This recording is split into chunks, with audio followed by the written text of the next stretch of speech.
información, pluralidad de voces. DTV es todo lo que un país en democracia tiene que ser. DTV es tu voz en el Congreso. Este 2023, seguí eligiéndonos. DTV, el periodismo en el Congreso.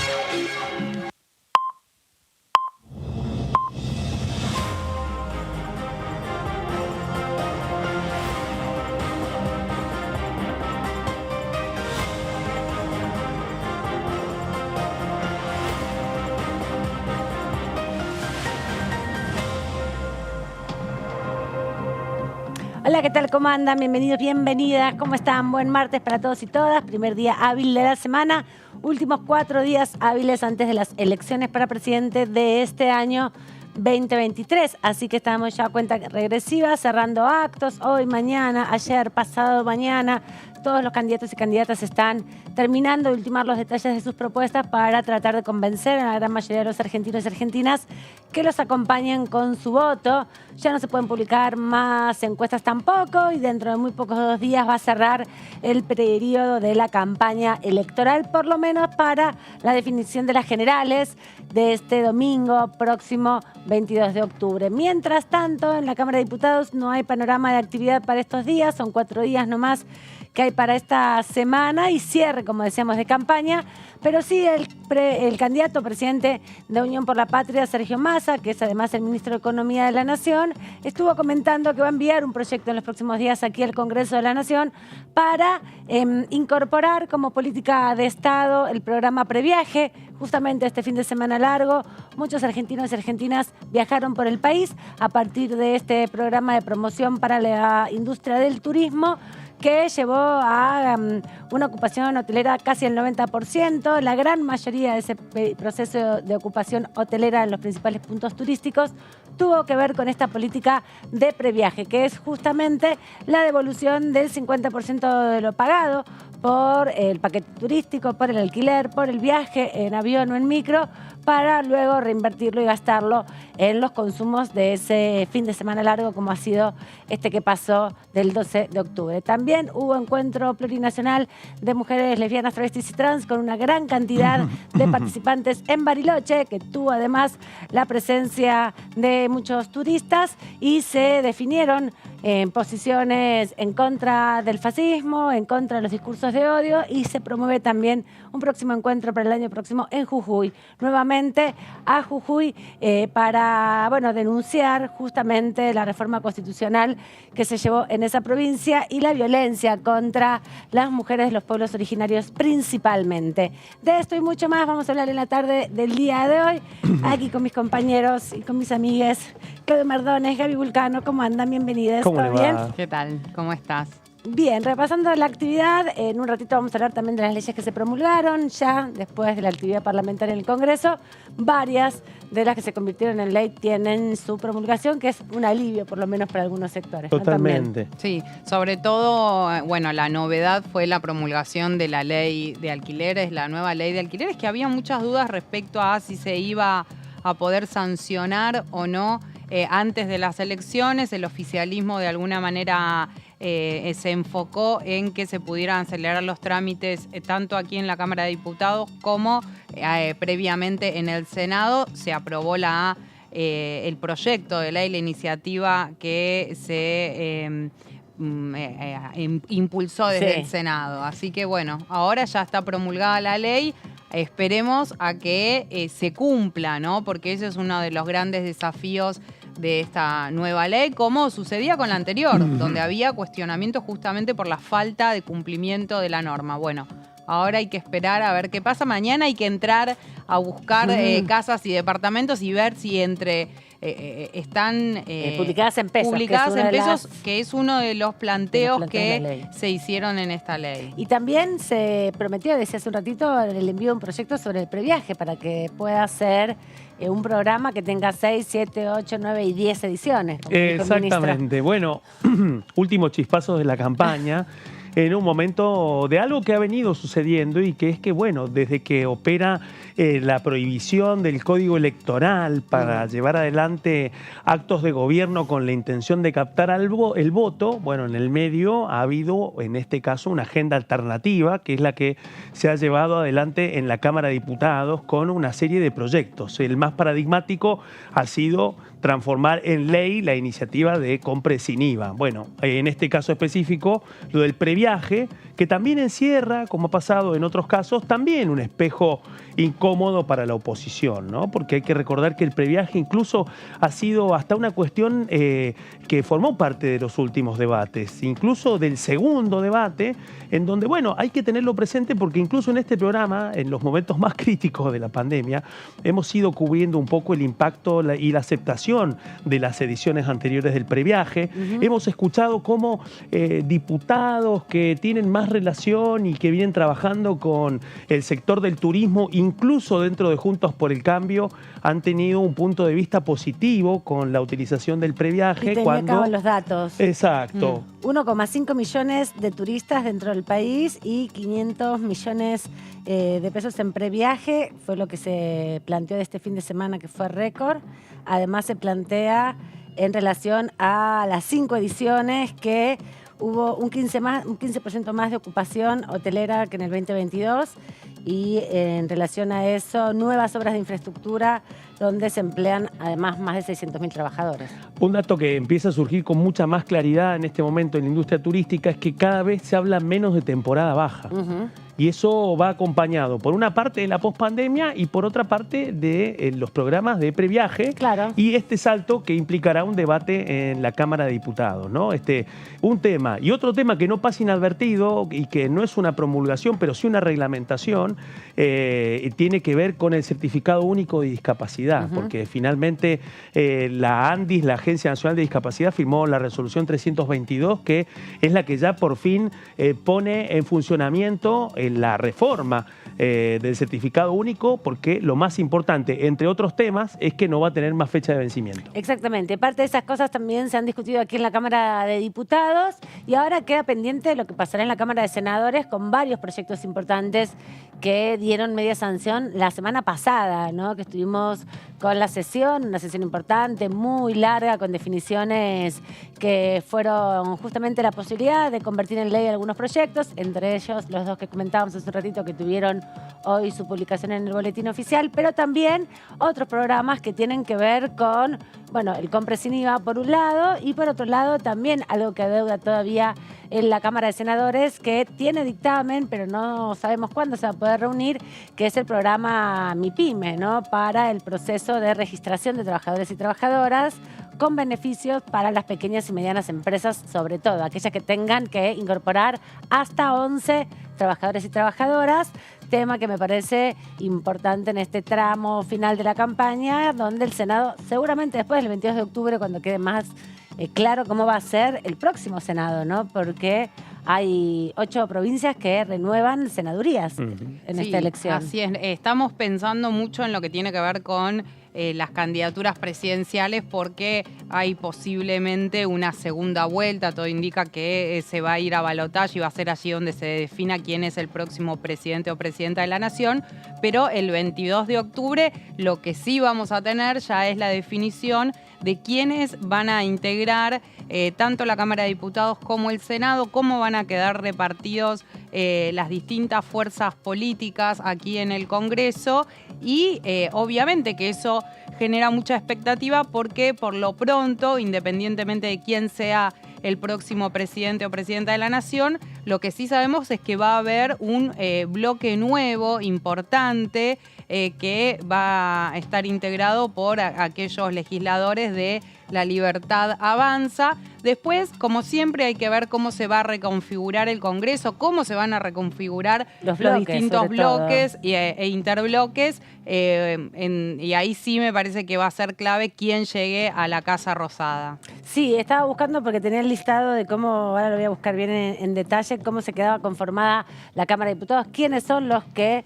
tienen que renovar sus bancas, cuántos de ellos van a seguir adelante en sus cargos, lo mismo que en la Cámara Cámara de Senadores y en eso que decíamos, ¿no? Algo que se va a definir esta semana, donde principalmente la ciudad de Buenos Aires, la provincia de Buenos Aires, Córdoba, Santa Fe y Mendoza son los distritos con mayor cantidad de diputados y diputadas, ¿no? Que tienen representación acá en la Cámara. Totalmente. Y a partir de eso, ya con el sedazo de las urnas y con la foto que va a dejar plasmada en la composición del próximo Congreso, bueno, ya a partir del lunes también empieza a correr otro tiempo y tiene que ver específicamente con lo que va a suceder a partir de la semana próxima por el hecho del debate del presupuesto. Recordemos que el Palacio de Hacienda presentó el 15 de septiembre el Plan de Cuentas Nacionales para el 2024, en un contexto en donde Javier Milei, diputado de ultraderecha, candidato de la Libertad Avanza, pidió que se debatiera después de las elecciones. Lo cierto es que lo que va a comenzar después del 22 de octubre es el tratamiento. Todavía no se conoce cuál va a ser la agenda de trabajo de la Comisión de Presupuesto y Hacienda, pero bueno, no perdemos de vista que ese debate va a ser ya con diputados y diputadas que van a tener en la cabeza parte la nueva composición de las dos cámaras del Congreso. Bueno, Unión por la Patria, hoy Frente de Todos, tiene 68 diputados que terminan su mandato ahora el 10 de diciembre del 2023, y 9 senadores, de los cuales 9 senadores, 4 buscan la reelección y otros ingresar en esas provincias, y de los 68 diputados hay 27 que ya están en listas de varias provincias para ser reelegidos. Entre los senadores y senadoras que buscan la reelección está, bueno, Juliana Di Tulio, de la provincia de Buenos Aires, José Mayans, de la provincia de Formosa, también la formoseña Teresa García, Snopek, que forma parte del bloque federal, pero también dentro de, finalmente, la boleta de Unión por la Patria por Jujuy. De un PJ de Jujuy intervenido. Con una situación compleja en esa provincia. Y de Juntos por el Cambio son 49 los diputados que terminan en el 2023 y 25 los que buscan la reelección, de los cuales también hay 11 senadores que terminan su mandato y 7 que buscan ser reelectos en las provincias como La Rioja, San Luis, Santa Cruz, incluso también Jujuy. Después de los otros diputados quedan 2 del interbloque federal, tanto de Córdoba como de la provincia de Buenos Aires, y el diputado Luis Di Giacomo, que también busca su reelección en la provincia de Río Negro, como datos de los que se van a estar moviendo en los próximos meses, en los próximos días, a partir también del resultado del 22 de octubre, ¿no? Quiénes quedarán en las bancas y quiénes, bueno, reemplazarán a los nuevos diputados y diputadas.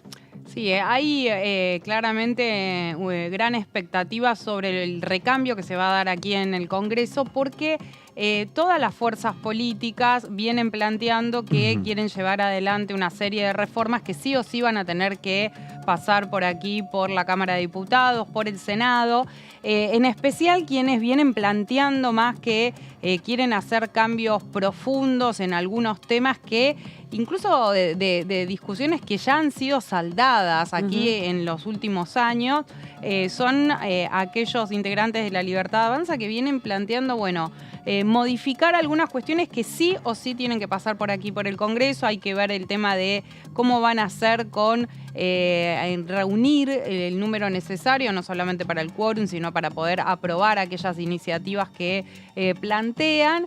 Pero bueno, por eso es tanto el desafío y la incertidumbre de qué es lo que pueda pasar aquí y cómo se van a, vuelvo a decir, cómo se van a reagrupar o si se van a armar nuevas alianzas, porque algunos lo que plantean es que en caso que, por ejemplo, Patricia Bullrich pierda las elecciones, se podría reconfigurar romper Juntos por el Cambio, o se podría reconfigurar por lo menos puertas adentro del Congreso.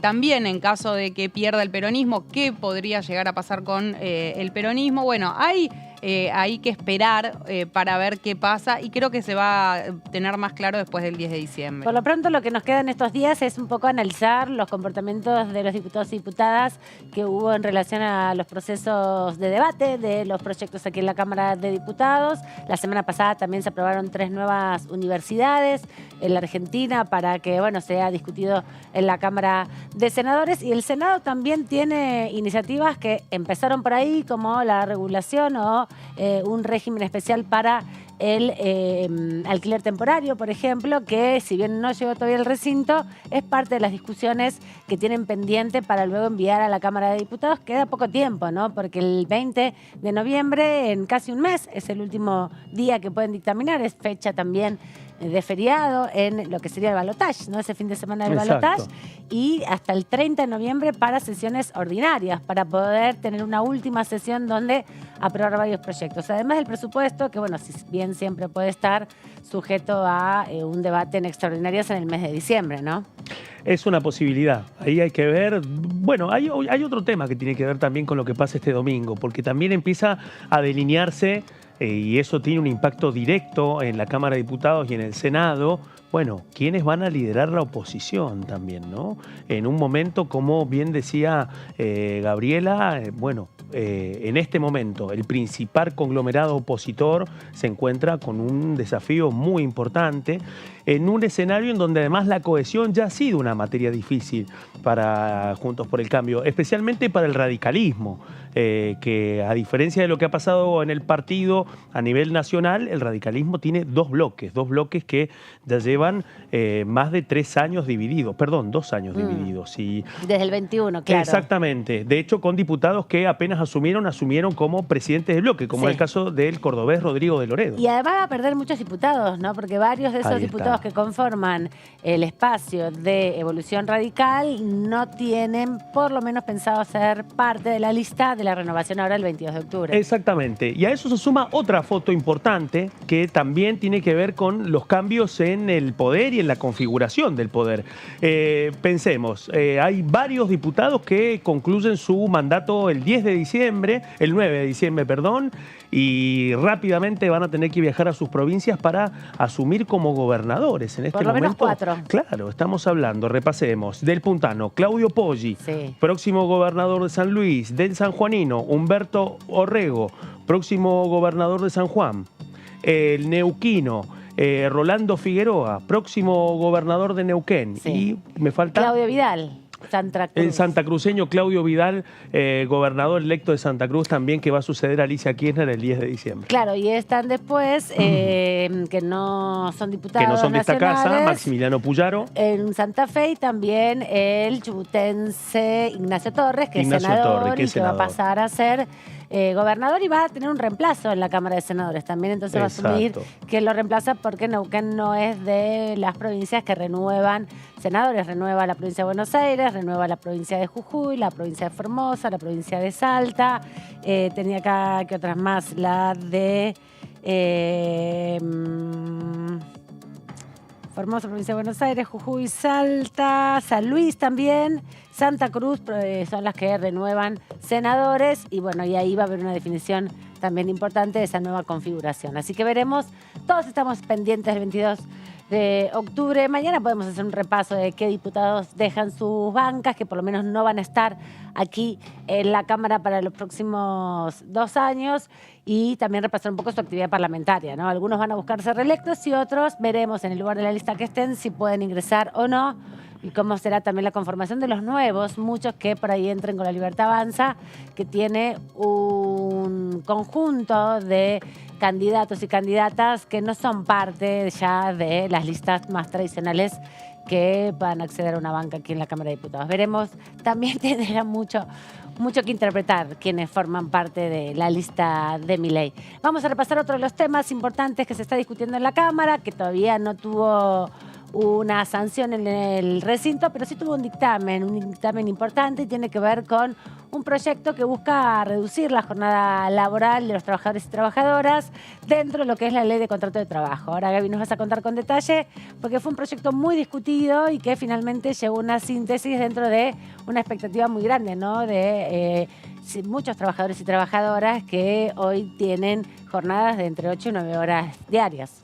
Así es, Amanda, se volvió a debatir lo que tiene que ver con la reducción de la jornada laboral. Actualmente estamos hablando de 48 horas semanales, y se presentaron aquí en la Cámara de Diputados diferentes proyectos, diferentes iniciativas para poder modificar esto y empezar a ver si es posible dar ese debate, avanzar con ese debate. Por ahora se empezó a tratar en la Comisión de Legislación del Trabajo, que encabeza Vanessa Siley.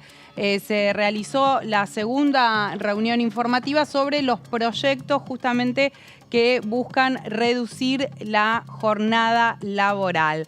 Se debaten 7 proyectos hasta el momento. Está la idea de ver si se puede llegar a unificar en un solo texto esto. Hay proyectos del oficialismo, de la oposición. Decíamos, 5 de ellos son del Frente de Todos, uno pertenece al Frente de Izquierda y otro al Partido Socialista. Hay algunas diferencias que después vamos a ver entre las iniciativas. La principal discusión se da en torno a cuántas tienen que ser las horas semanales que hay que trabajar, y ahí sí tenemos algunos que plantean 30 horas, 36 horas, 40 horas. Y decíamos, se busca modernizar la ley 11.544 que lleva casi 100 años de vigencia en la Argentina. Este punto lo planteó en varias oportunidades Siley.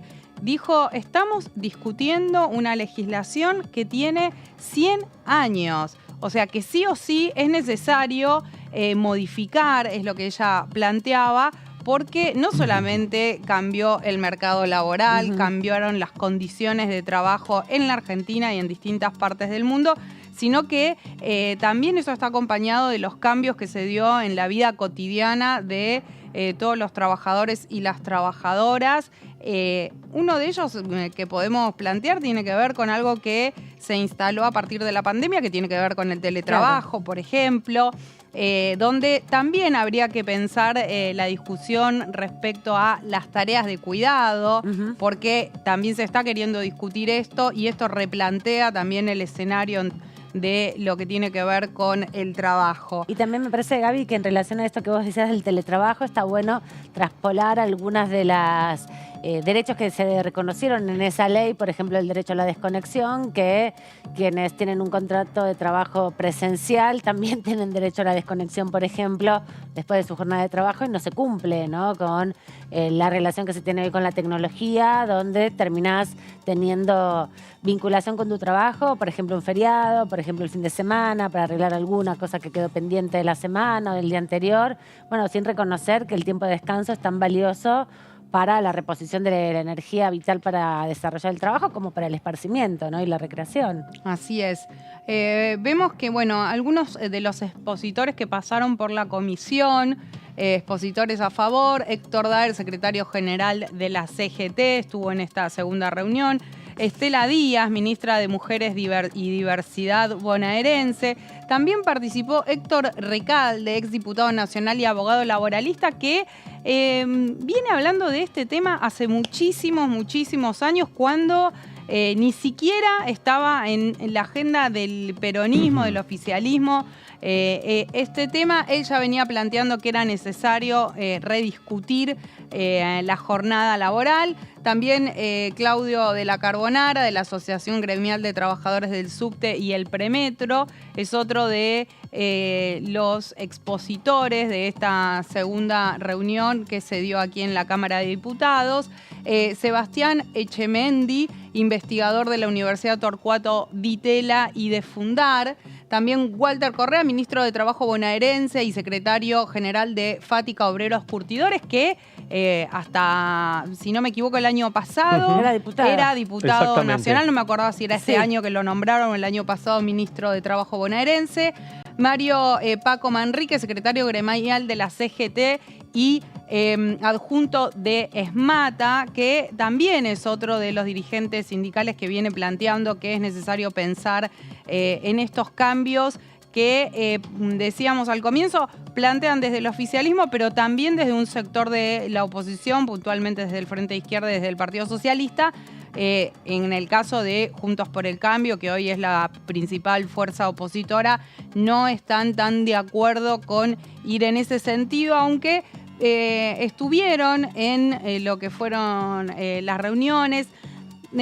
hay diferentes miradas al interior de la coalición opositora respecto a si se tiene que avanzar con este tema, no, en qué momento. Una de las cosas que siempre plantean es, bueno, no es el momento para discutir el tema. Manrique, que es candidato también a diputado, ¿no? Que por ahí ocupe una banca aquí prontamente. Así es uno de los pocos dirigentes sindicales que forma parte de la lista de candidatos de Unión por la Patria. Hay poquitos sindicalistas esta vez. Bueno, y después también estuvieron algunos expositores que se pronunciaron en contra de modificar la jornada laboral. Uno de ellos fue Juan José Tala, presidente del Departamento de Política Social de la Unión Industrial Argentina, que, bueno, no acuerda con la idea de avanzar con estos proyectos. Marcelo Uribarren, vicepresidente de la Unión Industrial de Córdoba, fue otro de los expositores. Juan Pablo Diab, asesor de la Cámara Argentina de la Mediana Empresa, la CAME. Todos representantes también de las patronales, digamos. Exactamente, ¿no? Del sector empresarial. Y Omar Yacine, abogado laboralista y profesor adjunto de Derecho del Trabajo de la Universidad de Buenos Aires. A excepción de Yacine, bueno, decíamos, el resto forman parte de las cámaras empresarias que plantean que no están de acuerdo, que así está bien. Porque además hay muchos convenios colectivos de trabajo que reducen la jornada, entonces ya está resuelta. Sí, y además lo que dicen es, bueno, esto generaría un costo extra para las empresas porque si se reduce la jornada laboral, va a haber que contratar a más trabajadores, que es uno de los argumentos que plantean quienes defienden esta idea. Dicen, bueno, claro, justamente se puede generar mayor cantidad de puestos de trabajo. Bueno, para los representantes del sector empresarial eso es una desventaja justamente porque dice que va a generar mayores costos para las empresas, que las condiciones del país no están dadas para eso. Por el contrario, dicen que podría perjudicar todo lo que tiene que ver con el mercado laboral y que podría ser contraproducente no solo para las empresas, sino para los propios trabajadores. Así ¿Y qué van a hacer con el tiempo libre también plantean? ¿Cómo? ¿Qué van a hacer con el tiempo libre? Claro, bueno, eso Se van a aburrir de no trabajar los trabajadores. Eso sucedió en la primera reunión donde por momentos se tomó de manera un poco jocosa porque... Era tan terrible lo que se estaba diciendo que mejor reír que llorar. ¿Qué iban a hacer los trabajadores y las trabajadoras con su tiempo libre? Bueno, y decíamos, ¿cuáles son los argumentos a favor de modificar la jornada laboral? Justamente de ir en la dirección de reducir la cantidad de horas que se trabaja por semana. Los argumentos a favor dicen, bueno, incremento de la productividad. Se discutió mucho sobre el tema de la productividad. Hay quienes dicen no hay que ligar una cosa a la otra, ni a favor ni en contra. ¿En qué sentido? Dicen, no necesariamente se va a bajar la productividad porque se reduzca la cantidad de horas de trabajo, porque quienes están en contra dicen esto, se va a bajar la productividad, ni tampoco asegura que se va a incrementar. Obviamente que quienes están a favor dicen, bueno, lo más posible, si lo atamos a la productividad, es que se incremente. Sí, también se plantea que hay como hay menos estrés laboral, como tenés menos tiempo ocioso en el proceso productivo, se trabaja con más atención y mejor capacidad. Entonces, al ser menos tiempo que tenés que estar frente a tu trabajo formalizado, bueno, tenés más atención, más capacidad de ser más eficaz en tu tarea, ¿no? Porque estás menos desgastado, tenés menos tiempos que no ocupas en nada. Entonces ahí hay como también una productividad medida no tanto en la capacidad de generar mayor cantidad de producción, porque no todos los trabajos son cuantificables, pero sí mejor calidad de atención, ¿no? Vos podés atender mejor a la gente, podés escribir mejor, podés hacer mejores informes, tener menos errores, porque tenés menos tiempo de ocupación en esa tarea, básicamente. Y ahí viene lo que ha sido la gran discusión entre sindicatos y patronales, que no siempre más horas de trabajo es más productividad, ¿no? Así es. Bueno, otro de los puntos que destacan aquellos que están a favor de la reducción de la jornada laboral tiene que ver con que dicen que de alguna manera se reduce también el ausentismo y la siniestralidad, 2 puntos que plantearon en los encuentros, que hay una redistribución del trabajo, y acá es donde hay que pensarlo en términos de también la creación de nuevos puestos de trabajo. La jornada actual tiene casi, bueno, decíamos 100 años de vigencia, algo que destacaban algunos diputados y diputadas, y hay mayor tiempo para dedicar a la familia y el ocio. Y acá vuelvo sí a lo que se decía en la primera reunión con uno de los representantes de la UBIA, que tomó también esto de manera jocosa diciendo, bueno, pero ¿qué quieren? ¿Qué van a hacer en ese tiempo libre? Bueno, una de las respuestas es esta, es una de las respuestas que dieron los diputados y diputadas que defienden estos proyectos, diciendo, bueno, también hay que poner en un lugar de relevancia que las personas no solamente trabajen, produzcan, sino que tengan tiempo para estar con su familia, sus hijos, sus hijas, sus madres, padres, hermanos y demás, y que puedan dedicar tiempo al descanso, al esparcimiento y demás. Que puedan gastar todo su dinero en vacaciones, por ejemplo, ¿no? En irse de fin de semana largo, salir a comer y a pasear con la familia, todo el salario que le paga abultado el empleador. Hay un tema ahí que veo que tiene que ver, para mí, desde mi humilde punto de vista, que es una estrategia de cabildeo, de lobby, porque una parte tiene que ver con el tema del ocio y todo, pero el tema central de esta discusión es que en la medida que se pueda avanzar con esta adecuación, abre más posibilidades de trabajo para quienes no tienen un trabajo registrado, porque la otra cara de la posibilidad de que tiene un trabajo registrado y tiene la posibilidad a reducir la carga horaria que hegemoniza su vida cotidiana es precisamente la otra cara, que quien es un trabajador, una trabajadora informal, bueno, no tiene ninguna posibilidad de poder acceder a parte de esto que nosotros estamos hablando. Creo que ahí todavía, lamentablemente, no se ha llegado a la otra parte de esta discusión, que es precisamente, que aparte a veces es la parte más soslayada de este debate, obviamente, porque se ve claramente el mensaje de las cámaras patronales de que esta discusión la van a obturar, van a ir por el lado del ocio. Ahora, a la hora de discutir más fuentes de trabajo a partir de una progresiva adecuación, incluso como lo planteó la ministra de Trabajo, y queda un largo camino, y esa es la zona en donde los representantes de las cámaras patronales tratan de no transitar, porque cuando empieza eso, lo decían muy bien ustedes al principio del informe, cuando empieza ese debate y eso incrementa los costos patronales, entonces tampoco vayamos por ahí.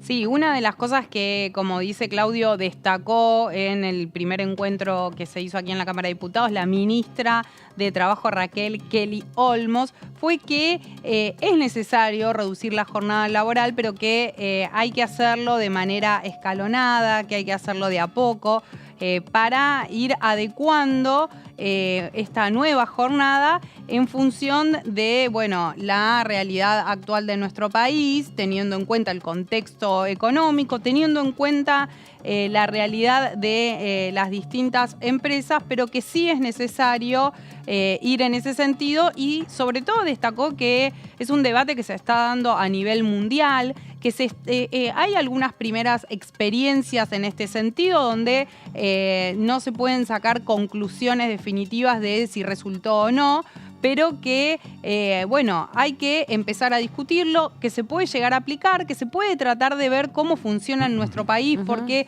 uno de los argumentos que utilizan en general quienes están en contra dicen, bueno, pero la Argentina no es un país del primer mundo, del llamado primer mundo, no va a funcionar acá hay otra realidad. Y una de las cosas que plantean, y en esto también lo ato a lo que decía recién Claudio, es que nosotros tenemos un alto porcentaje de informalidad. Sí. En ese sentido, bueno, es algo para atender, pero lo que dicen es la discusión hay que darla. Sí, pero también se plantea, si se reduce la jornada laboral solamente en las empresas grandes y medianas, como Universo, que no es el mayor empleo que se construye en Argentina, sino que el 70% del empleo se supone que está dentro de las pequeñas y medianas empresas.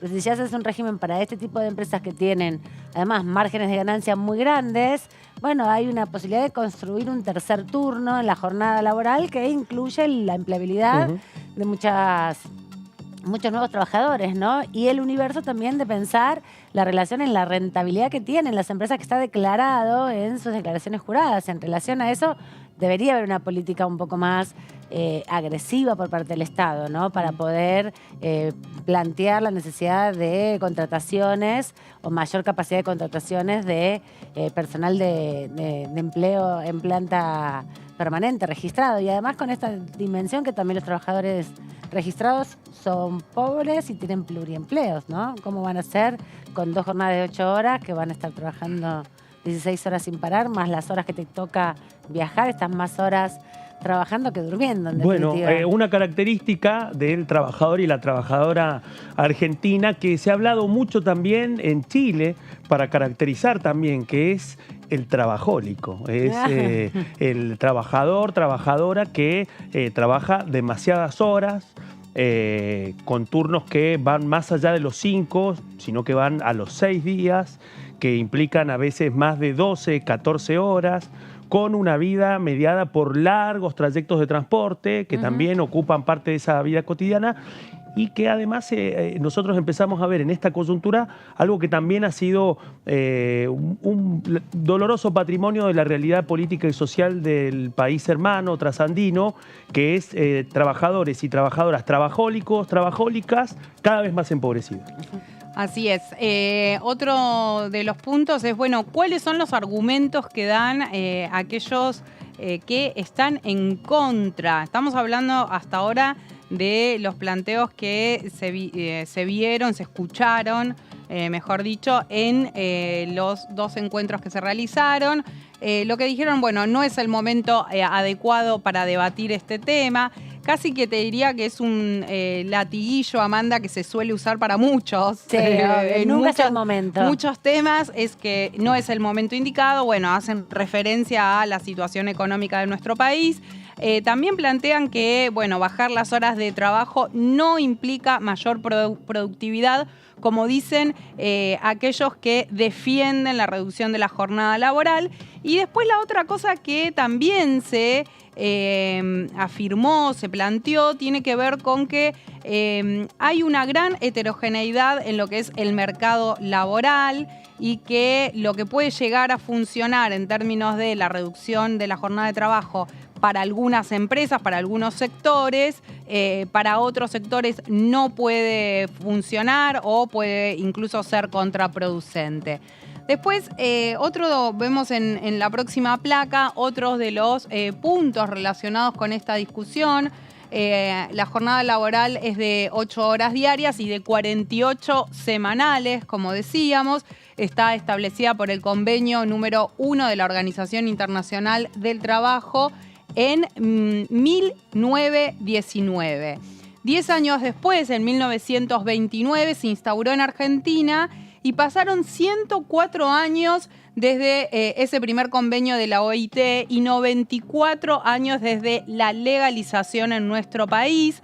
En ese lapso, la OIT aconsejó la reducción de la jornada de trabajo sin reducción salarial. Este punto es importante aclararlo porque muchos lo que dicen es, bueno, la reducción de la jornada laboral implica una reducción en lo que es el salario que perciben los trabajadores y las trabajadoras. Bueno, lo que dicen quienes presentaron los proyectos de ley, dicen no, de ninguna manera. O sea, se mantiene lo que está referido al salario. No es que se le modifica el salario a aquel trabajador o trabajadora que va a pasar a trabajar menos horas. Y ahí está la puja entre el sector de los representantes de los trabajadores y el sector empresarial, que obviamente dicen, bueno, si se reduce la jornada laboral, también hay que reducir el salario. Lo que pasa es que también cambió la forma del trabajo, ¿no? Lo que antes se producía en 8 horas, ahora se produce en mucho menos tiempo, ¿no? Y los empresarios ganan igualmente, además de incrementar sus ganancias, también ganan porque la hora de trabajo se ha devaluado en una proporción con respecto a lo que te cuesta a vos la sostenibilidad diaria, pero también hay mucho margen de ganancias. Producís en menos tiempo mucha mayor cantidad de dinero para los empresarios que lo que pasaba hace 100 años atrás o 50 años atrás, para no irnos tan Exactamente, atrás. tan lejos. Sí, tan lejos, tal cual. Y ahí hay otro componente que también sobrevoló la discusión de la Comisión de Legislación del Trabajo, pero se menciona sin datos, sin una aplicación específica, que es el nivel de robotización y tecnificación de algunos sectores industriales, ¿no? Ahí posiblemente, ahí también empieza a aparecer la otra parte de esta discusión, especialmente en patronales y en gremios industriales. Exactamente. Así es, son todos los debates que aparecieron en lo que fue el tratamiento de estas iniciativas hasta el momento. Hay que aclarar, como mencionaba al comienzo, que una de las principales diferencias entre los distintos proyectos de ley está dada por cuántas horas hay que trabajar a la semana, hasta dónde es necesario reducir la jornada laboral. Están quienes plantean que es necesario que eso se lleve a 30 horas, otros plantean, bueno, tiene que ser 36. Y, por ejemplo, el diputado Hugo Yasky dice, empecemos con una jornada laboral de 40 horas. Decíamos al comienzo, actualmente es de 48 horas, bueno, que pase a ser de 40 horas semanales. También está planteada la discusión si eso tiene que ser repartido de la manera en la que está hasta el momento, que es con jornadas laborales de 5 días. No está muy de acuerdo con esto. Es cierto que hay distintas miradas al interior de la coalición opositora, pero bueno, por ahora no se pudo avanzar mucho más que esto con este debate. No sabemos qué va a pasar después de las elecciones. Sabemos que obviamente es un planteo que desde La Libertad Avanza no comparten, ni siquiera les parece que haya que debatir una cuestión vinculada a este tema. Cuanto menos regulación, mejor. Exactamente, dicen. Exactamente, que bueno, cada empresa defina cómo la libertad quiere, de cuántas horas te hagan trabajar, en definitiva, sí. Y vos aceptes libremente. Si trabajás 20, 24, 48 sin dormir, o si nada, no querés trabajar. Así es. Vamos a repasar lo que decía la diputada Vanessa Siley, presidenta de esta comisión, de Comisión de Legislación del Trabajo, el 5 de octubre, cuando se dio este debate en la comisión que ella preside. Creo que se ha aportado mucha información, que también la vamos a difundir a la prensa para que sea insumo, donde se demuestra que Argentina quedó rezagadísima en el mundo, porque después queremos entrar al mundo y es uno de los poquitos países. El diputado Palazzo mostró un mapa muy gráfico donde hay 4 países en el mundo, 5, que siguen con jornada laboral de 48 horas. Sí. Y entre ellos está la Argentina. Entonces también decirles esto, ¿no? Que es un debate del futuro. Cuando hablamos del futuro, la tecnología, la nanotecnología, el algoritmo, la inteligencia artificial, la robótica, ¿cómo aplicamos esos conceptos del futuro a una jornada laboral del año 1929?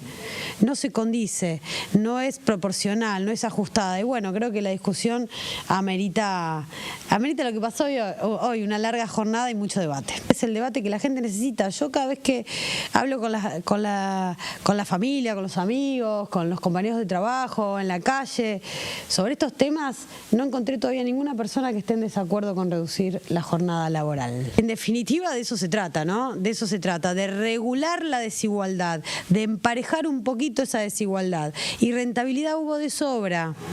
Hubo de sobra. Ni siquiera nos vamos a ir a 30 años atrás, como se ha explicado acá. Vayamos al 2021, el post-pandemia. Lo que ha crecido la rentabilidad de las empresas. De hecho, la Argentina creció un 10%. Y los salarios de los trabajadores siguieron cayendo y cayendo y cayendo. Entonces, no creamos que generar derechos trae informalidad. No creamos más esa soncera de que crear derechos trae baja de salarios. No creamos más esa soncera de que crear derechos trae inflación.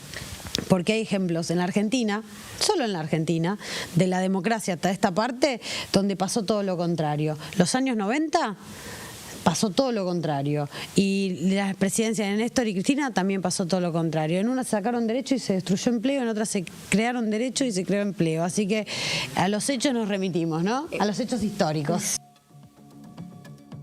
La voz de la diputada Vanessa Siley, presidenta de la Comisión de Legislación Laboral, además secretaria general de CITRAJU, uno de los sindicatos de trabajadores y trabajadoras del Poder Judicial, acá principalmente de Cava, pero también en representación de la Justicia Nacional. La que nos llama ahora nuestra compañera Lourdes López, le damos la bienvenida. Hola, Lourdes.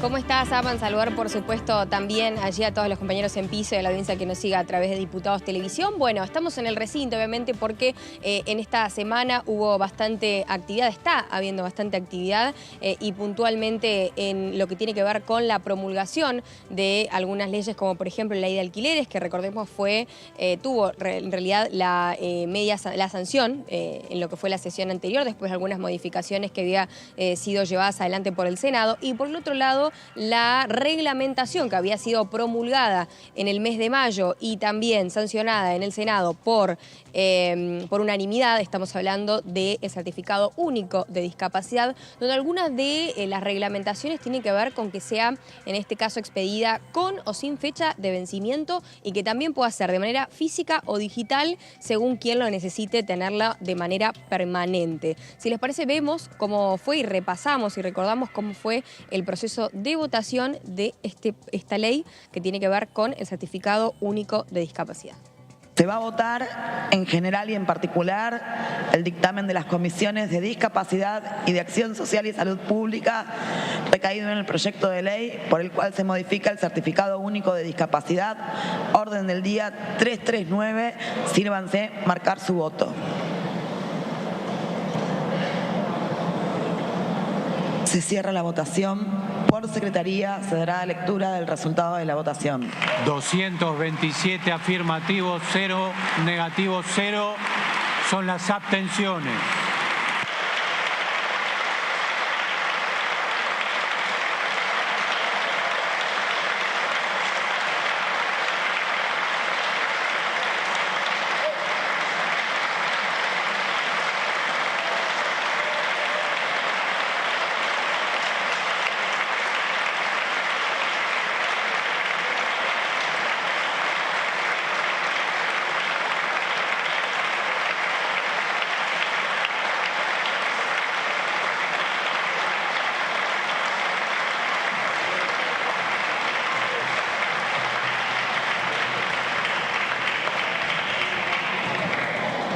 Resulta afirmativa, se comunicará al Honorable Senado.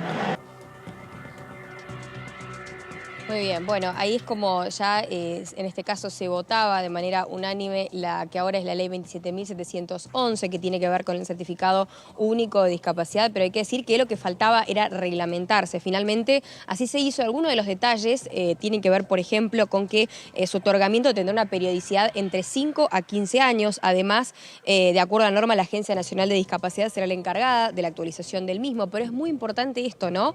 Que pueda ser expedida con o sin fecha de vencimiento para aquellos que lo necesiten de manera permanente y que se pueda tener tanto digital como físico, ¿no? Teniendo en cuenta que esto es conforme a la concepción dinámica de la discapacidad dispuesta según la Convención de los Derechos de las Personas con Discapacidad. Así que estos son algunos de los puntos, algunas de las reglamentaciones de esta ley que, recordemos, fue sancionada, como lo veíamos allí, también allá por el mes de mayo y promulgada, sancionada en abril, el 15 de abril y promulgada finalmente en mayo de este mismo año. Bueno, hay que cambiar de tema porque otro de los proyectos que tuvo actividad esta semana tiene que ver con ley de alquileres, que recordemos fue sancionada con las modificaciones que habían sido establecidas por parte del Senado, pero ya fue promulgada. Esta ley que, bueno, tuvo mucho ida y vuelta, mucha controversia también por parte de los legisladores de la oposición y también una postura muy firme por parte del oficialismo, obviamente con cada una de las internas, ¿no? Y los idas y vueltas que pueda haber entre los diputados y diputadas, pero esto que sea, por ejemplo, cada 3 años el contrato, que es como actualmente está rigiendo la norma, bueno, que sea cada 3 años, que la renovación no sea en un periodo de menor de 6 meses, que es por ahí lo que había problemas y roces entre los propietarios y los inquilinos, que sea en pesos y no en dólares, como en muchos lugares, y también esto aumentaba lo que es la gran problemática y el gran déficit habitacional que estamos viviendo en nuestro país. Bueno, de eso también se refirieron al momento de la sanción algunos diputados y esto es lo que comentaban. Lo escuchamos. En la Argentina real, no en esa que a veces surge de los relatos de algunos diputados y diputadas que piensan que las leyes del mercado funcionan de tal forma que todo lo resuelven. En la Argentina real, en este momento, hay decenas de miles de ciudadanos durmiendo en la calle, familias enteras en la ciudad de Buenos Aires. Hay 35% de los inquilinos que se aloja no en viviendas, no en departamentos, que alquila piezas. Hay el 40% de los hogares que tiene que pedir préstamo para poder pagar los alquileres. Y hay una relación entre el inquilino y el que alquila o la inmobiliaria que es absolutamente asimétrica. Pretender que se pueda resolver una fórmula con la palabra pudiendo las partes, pudiendo está preso en este país. Para el que va a alquilar no existe pudiendo, y todos lo sabemos.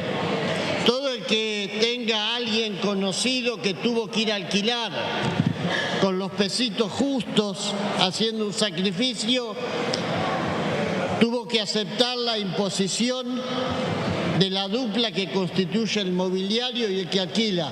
De cada 10 casos, 9 son así y todos lo sabemos. Y si no te gusta, seguí de largo y seguí buscando, que es lo que hoy pasa. Por eso creo que lo que el Senado produjo modifica para bien lo que acá se aprobó. Primero, porque establece un plazo absolutamente razonable. Bueno, ahí escuchábamos, ¿no? La palabra del diputado Yasky. Sí. Efectivamente, Lourdes, estábamos repasando, como decías, el momento en que se batió la semana pasada la ley de alquileres, esta modificación que vino del Senado, luego de que la oposición, entre ellos Juntos por el Cambio, pero también diputados de Córdoba, por ejemplo, de Identidad Bonaerense, algunos de Juntos Somos Río Negro, votaron a favor de achicar el plazo del alquiler y establecer pautas diferentes para la actualización, además de establecer cada 4 meses la modificación y la actualización del valor del alquiler. Todo eso se retrotrajo, se reacomodó a partir de la perspectiva del Senado de la Nación y finalmente la semana pasada, en una sesión muy larga, en horas ya de la mañana, podríamos decir casi la mañana, se aprobó esta modificación, terminando el ciclo de debate que podríamos situar allá por el 2016, cuando por primera vez se comenzó a regular de algún modo los alquileres. Bueno, tantos años después, más de 8 años casi después, se está cerrando con este ciclo, que también se llevó todo el gobierno de Alberto Fernández, ¿no? La discusión, porque entre la pandemia, entre la suspensión de los desalojos, las modificaciones que se habían hecho en Senado, la aprobación telemática de la iniciativa original, bueno, devino en toda esta situación compleja con una inflación que golpea directamente a inquilinos e inquilinas, ¿no? Alrededor de 10 millones, 9 millones de personas en esta situación de inquilinato. Total. Es muy importante esto que decís también, recalcando el déficit habitacional y también, bueno, los números de inflación, obviamente que hoy están en los 2 dígitos y que lamentablemente hay que decir que tienen que ser en pesos, ¿no? Por todo lo que también por todo lo que se viene viviendo. Esto creo que era uno de los temas que por ahí más se peleaba y más se debatía, que sean pesos y la durabilidad también de los contratos, ¿no? Que en vez de 2 años sean cada 3 años y que en realidad los ajustes no se hagan en un periodo menor de 6 meses, ¿no? Y que no sea esto de lo que decía también el diputado Yasky, de vamos viendo a ver de qué forma se ponen de acuerdo entre el propietario y el inquilino, sabiendo que esto esto es prácticamente imposible. Claro, Siempre llegaban mensajes, los mensajes de texto que llegaban por parte de las inmobiliarias o de los dueños directos que decían, bueno, este mes vamos a tener que ajustar tanto porque está regido según los números de la inflación. Realmente era muy difícil, es muy difícil para los inquilinos y más si se tiene familia, porque una persona sola sí obviamente es muy difícil, pero cuando ya estás arraigado a un lugar por una cuestión de colegios, de vida, de rutina, de tener infantes en la familia, bueno, realmente se hace mucho más difícil llevar, en este caso, la economía y reorganizarse. Es por eso que, bueno, esta ley de alguna forma vino a ayudar al bolsillo de aquellos que tienen que alquilar y a partir de esto, bueno, escuchamos si quieren un fragmento de lo que fue la votación en la semana anterior en la sesión especial. Se va a votar el dictamen de mayoría de las comisiones aceptando las modificaciones introducidas por el Honorable Senado en el proyecto de ley sobre alquileres, orden del día número 854. Sírvanse marcar su voto, tiempo. Se cierra la votación. Por secretaría se dará lectura del resultado. 128 afirmativos, 114 negativos, 0 las abstenciones.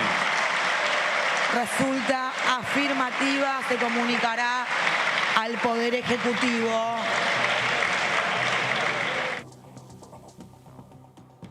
Muy bien, el gobierno en este caso fue el que promulgó la ley bajo el decreto 533, sí, así es, 533, bueno, fue firmada en este caso por el presidente de la Nación, Alberto Fernández, por los ministros, en este caso Sergio Massa de Economía y Martín Soria, ministro de Justicia también, Agustín Rossi, quien es jefe de gabinete, y ya está promulgada la ley de alquileres. Gracias, Lourdes, por darnos esta información desde el recinto que esta semana tiene descanso. Pero veremos dentro de poco cuándo se vuelve a juntar porque tiene varios proyectos todavía pendientes para su aprobación. Hasta luego, hasta cualquier momento. Hasta la próxima, Aman. Adiós. Bueno, con esta información y este repaso de las leyes promulgadas por el Ejecutivo Nacional, nos vamos rápidamente a una pausa, que volvemos, tenemos un poco más de información para compartir con ustedes.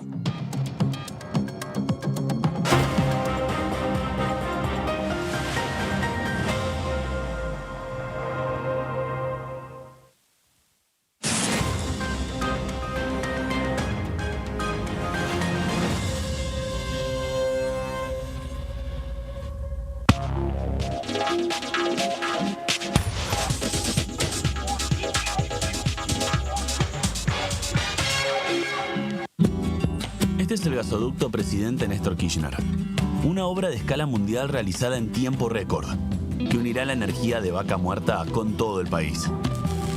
Innovaciones, tecnología, cientos de kilómetros de acero y miles de trabajadoras y trabajadores. Esta megaestructura alimentará la llama del país, uniéndonos con nuestros seres queridos, acelerando la economía, ahorrando divisas, con desarrollo, con federalismo,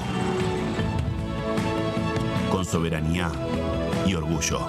Gasoducto Presidente Néstor Kirchner. Mueve energía, mueve al país. Hola, ¿qué tal? Buen día, ¿cómo les va? Bienvenidos a DTV Noticias.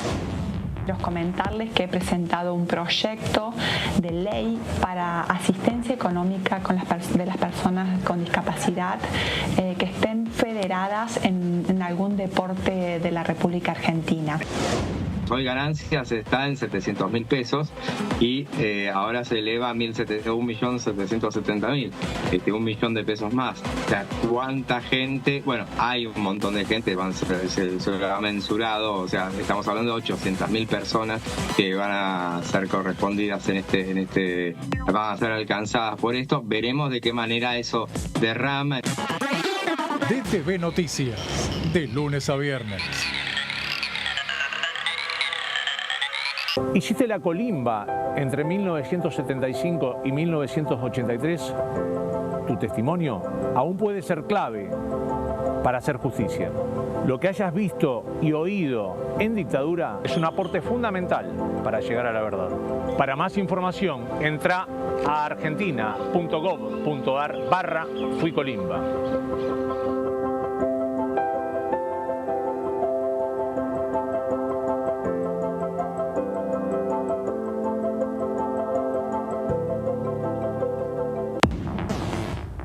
¿Cómo les va? Muy buenos días. Ojalá que pronto logremos los consensos para que se trate en el recinto el dictamen del proyecto de ley de trazabilidad de la pesca, que pone en valor un trabajo muy fuerte que se viene desarrollando desde nuestro gobierno en conjunto con los distintos sectores. Hay una serie de medidas que se tomaron sin un paso parlamentario, Claro. pero que requieren un paso parlamentario para que se conviertan, para que tengan estabilidad y que sean realmente una política pública, que tiene que ser sobre todo lo que tiene que ver con los impuestos. En este caso estamos hablando de IVA. Es constitucional su paso por el Congreso de la Nación. DTV, primera mañana, de lunes a viernes.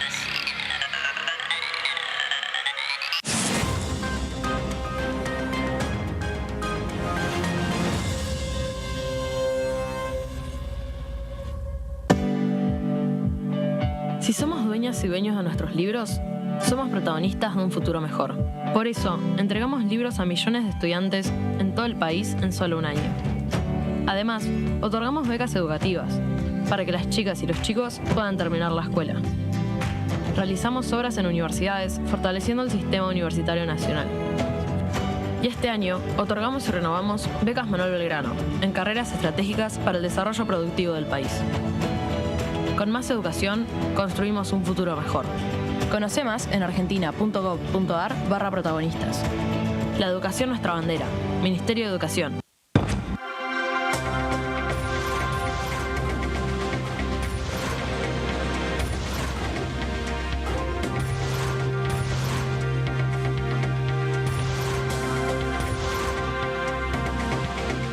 Ellos son tu voz en la primera mañana. DTV, el periodismo en el Congreso.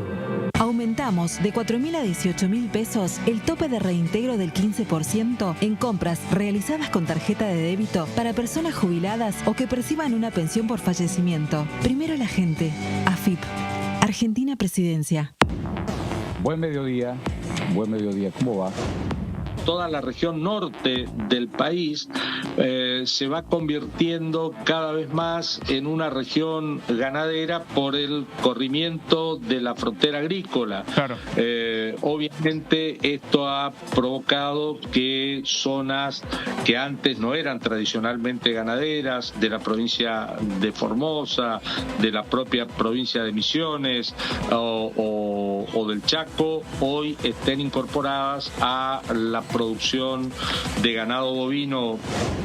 Compre sin IVA, que dejar institucionalizado tanto los montos como los sujetos que pueden hacerse de esa devolución, ese resarcimiento del impuesto que va fundamentalmente a elementos de la canasta familiar.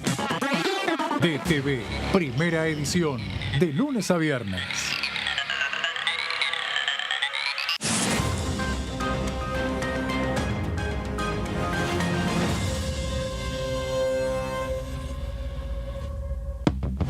Lanzamos líneas de crédito para trabajadores de hasta 400.000 pesos a devolver en 24, 36 o 48 cuotas.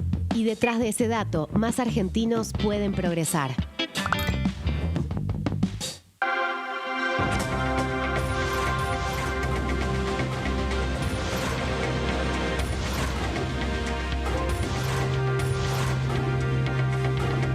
Ellos son tu voz en la primera edición. DTV, el periodismo en el Congreso. Reforzamos los ingresos a más de 2.400.000 titulares de la tarjeta alimentar. Y detrás de ese dato, cuidamos a quienes más lo necesitan.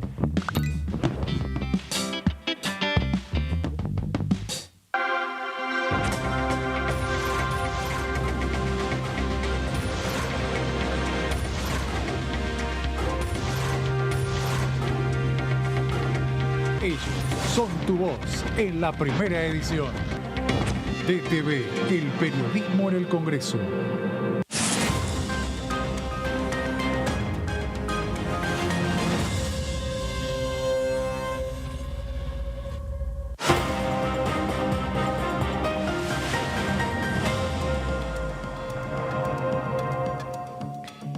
Y seguimos aquí en tercera edición para compartir con ustedes la actualidad parlamentaria. No hay previsto para estos 4 días, antes de las elecciones, ninguna reunión de comisión, ninguna sesión ni aquí ni en la Cámara de Senadores, principalmente porque está cerrando la campaña electoral de cara al recambio legislativo. El 22 de octubre no solamente se elige presidente o presidenta de la Nación, sino también parlamentarios del Parlasur, diputados y senadores en varias provincias, también gobernadores en algunas provincias, así como en algunos distritos, también intendentes y diputados provinciales, y para los consejos deliberantes y consejos escolares. Así que hay listas que son muy largas, que tienen muchos cuerpos, y parte también de la discusión tiene que ver con las definiciones que va a haber este 22 de octubre. Decíamos, la mitad de la Cámara de Diputados, 1/3 de la Cámara de Senadores, provincias muy importantes van a renovar sus representantes, que en el Senado son 3 en cada provincia, 2 por la mayoría, 1 por la minoría. Se está disputando quiénes van a tener representación, porque hasta el momento principalmente algunos partidos provinciales, pero el oficialismo, hoy Unión por la Patria, Frente de Todos, o Cambiemos, Juntos por el Cambio, son quienes en definitiva representan también en muchos distritos. Veremos cómo se configura, porque de darse el resultado electoral del mes de agosto, podría ingresar 8 senadores en representación de La Libertad Avanza y reconfigurarse de una manera diferente también el escenario del Senado, donde se tienen que definir cosas importantes que no pasan por la Cámara de Diputados, como por ejemplo representación de embajadores y embajadoras, representaciones para el Poder Judicial y para otros organismos internacionales como el Comité contra la Tortura, ¿no? O la Defensoría de las Audiencias, lugares estratégicos donde la Cámara de Diputados y del Senado tienen un rol diferencial. Totalmente. Áreas sensibles. Una que pasa por los acuerdos del Senado. Y la otra, que posiblemente va a volver a ser un hervidero, es la Comisión de Trámite Legislativo, en donde, bueno, va a venir el momento también de analizar y validar los decretos de necesidad y urgencia que eventualmente firme el futuro presidente o presidenta. Así que en ese contexto es donde también se cocina otro costado delicado, especialmente respecto a la composición del Senado. Y ver también qué posibilidad hay entre el 22 de octubre y el 20 de noviembre para sacar algunos proyectos de ley que ya tienen dictamen, que tienen acuerdos, por ejemplo, bastante amplios y que tienen que ser revalidados por alguna de las cámaras, entre ellas 3 universidades, un régimen especial de reconocimiento y regularización del ámbito laboral, el programa Compra sin IVA, ciertas iniciativas que son parte de también las definiciones, por lo menos del ministro de Economía y candidato a presidente por el oficialismo. Sí, ahí va a ser clave quién gane, porque algunos debates se pueden llegar a dar o se puede avanzar con algunos debates en función de que, bueno, la fuerza política que gane sea la misma que ahora o no, porque hay algunos candidatos que directamente están en contra de muchos de los proyectos que se vienen planteando y que están pendientes de discutirse. Antes hablábamos de lo que tiene que ver con el presupuesto 2024, que obviamente va a ser un terreno de puja según quien gane, porque hay propuestas muy diferentes respecto a qué es lo que hay que hacer con la economía en nuestro país. Te diría que no sé si en algún otro momento en los últimos años, por lo menos en términos de que se haya explicitado, ¿no? Porque claramente venimos viendo que hay modelos de país distintos que se vienen planteando desde las 2 principales coaliciones, pero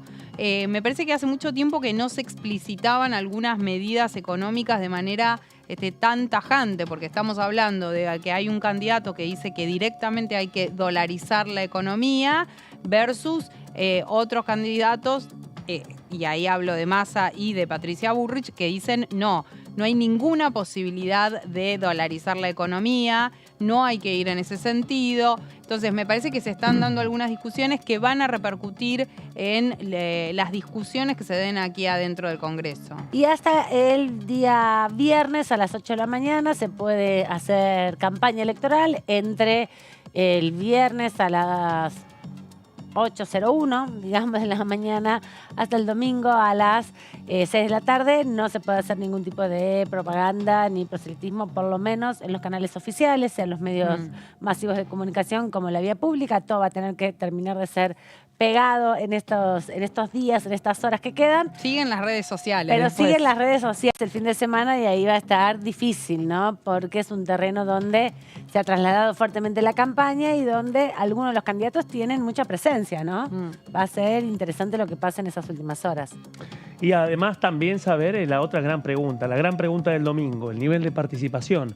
¿Qué va a pasar con esos millones de argentinos y argentinas habilitados para votar que no participaron de las PASO del 13 de agosto? Sí, más de 10 millones de Exacto. personas no participaron de las elecciones estando habilitados para votar. Totalmente. Un montón. Es Un una de montón. las grandes preguntas, Sí. digamos. Hay que ver en ese contexto, porque también eso, bueno, va a significar no solamente un termómetro, que es uno de los más esperados de estas elecciones, sino también, bueno, el otro gran momento que tiene que ver con el funcionamiento tanto del arranque del comicio respecto a las autoridades de mesa. Recordemos que incluso en esta oportunidad, en el caso específico de la justicia electoral, bueno, quienes no han cumplido con sus obligaciones como presidentes de mesa, como autoridades de mesa en las PASO, están afrontando y dando explicaciones ante la justicia. Así que hay que ver en ese contexto, por una parte la participación, por el otro el arranque del comicio y el otro punto, la transmisión de los datos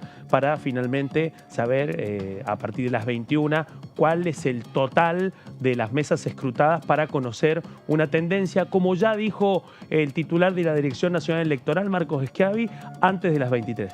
Sí, un operativo que tiene que empezar a distribuir las urnas, las boletas, que tiene que llegar a todos los rincones de la Argentina para garantizar el domingo a las 8 de la mañana el inicio del proceso electoral, ¿no? Totalmente. Se comenzó en el día de hoy con la distribución de las urnas para todo el país y todas las boletas oficiales, así que empieza ya a recorrerse desde el Correo Argentino y desde el Ministerio del Interior un proceso que garantiza en todas las fuerzas políticas, ¿no? Porque hay fiscalización, porque hay autoridades de la Cámara Nacional Electoral, de la Justicia Electoral, además de toda la actividad ciudadana de, como decías, autoridades de mesa, que no son ciudadanos participantes de partidos políticos o de frentes políticos, ¿no? Amanda, cabe aclarar algo. Aquí en la ciudad de Buenos Aires siguen estando fijadas las elecciones concurrentes, que esto quiere decir que tanto las elecciones nacionales como las elecciones locales se van a hacer el mismo día, pero hay algunas modificaciones. En las PASO se votó todo lo que tenía que ver con las categorías nacionales con boleta de papel y en la categoría local con la boleta electrónica. Bueno, ¿qué es lo que se decidió después de las dificultades que se advirtieron en las primarias?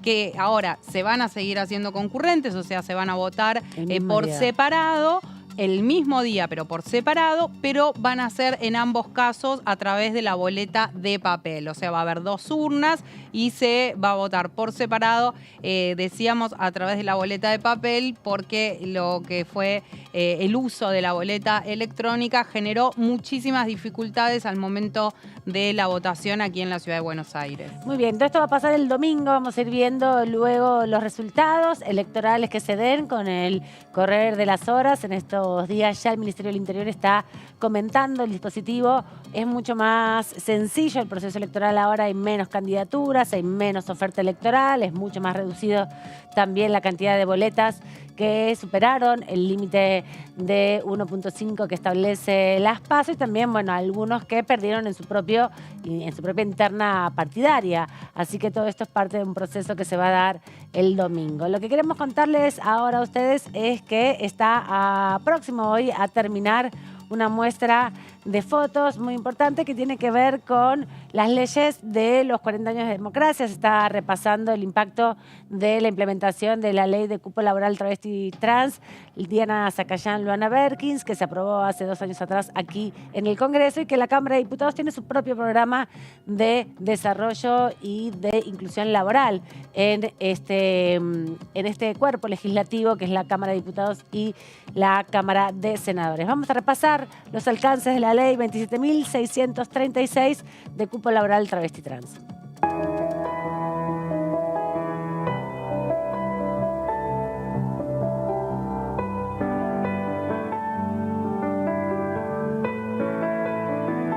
...27.636... Promoción del acceso al empleo formal para personas travestis, transexuales y transgénero. Diana Zacayán, Loana Berkins, Cupo Trans, 2021. El 24 de junio de 2021, el Senado sancionó la Ley de Acceso al Empleo Formal para personas travestis, transexuales y transgénero.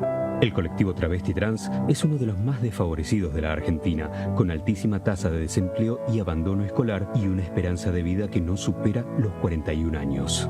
Es por ello que esta ley se enfoca en esa población y dispone que el Estado Nacional debe ocupar al menos el 1% del total de su personal con personas travestis, transexuales y transgénero. Además, la ley, que lleva el nombre de dos luchadoras por los derechos de las personas travesti y trans, crea un registro único de aspirantes para quienes se postulen a estos puestos de trabajo y prevé incentivos para el sector privado por su contratación. Hoy tenemos la oportunidad como legisladoras y legisladores de revertir una realidad de discriminación y violencia que ha sometido y somete a las personas travesti, trans y transgénero.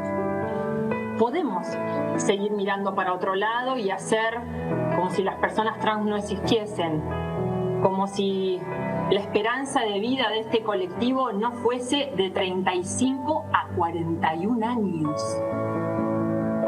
Como si no fuese real que 9 de cada 10 personas travesti trans no acceden a un trabajo formal y en la mayoría de los casos son empujados al trabajo sexual.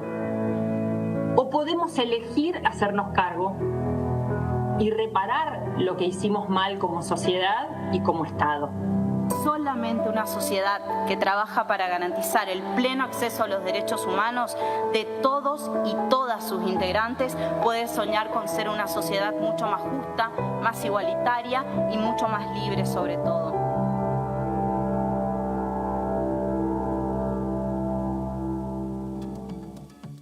Estamos repasando esta ley que se aprobó, como veíamos, en el contexto de la pandemia, una discusión importante que se dio aquí en la Cámara de Diputados primero, que fue impulsada por el colectivo travesti trans. Recordemos que Diana Zacayán, en el 2015, antes de ser asesinada, había logrado la aprobación de esta ley en la provincia de Buenos Aires y fue la iniciativa que luego, con el trabajo de las organizaciones trans y travestis de la Argentina, lograron replicarla a nivel nacional.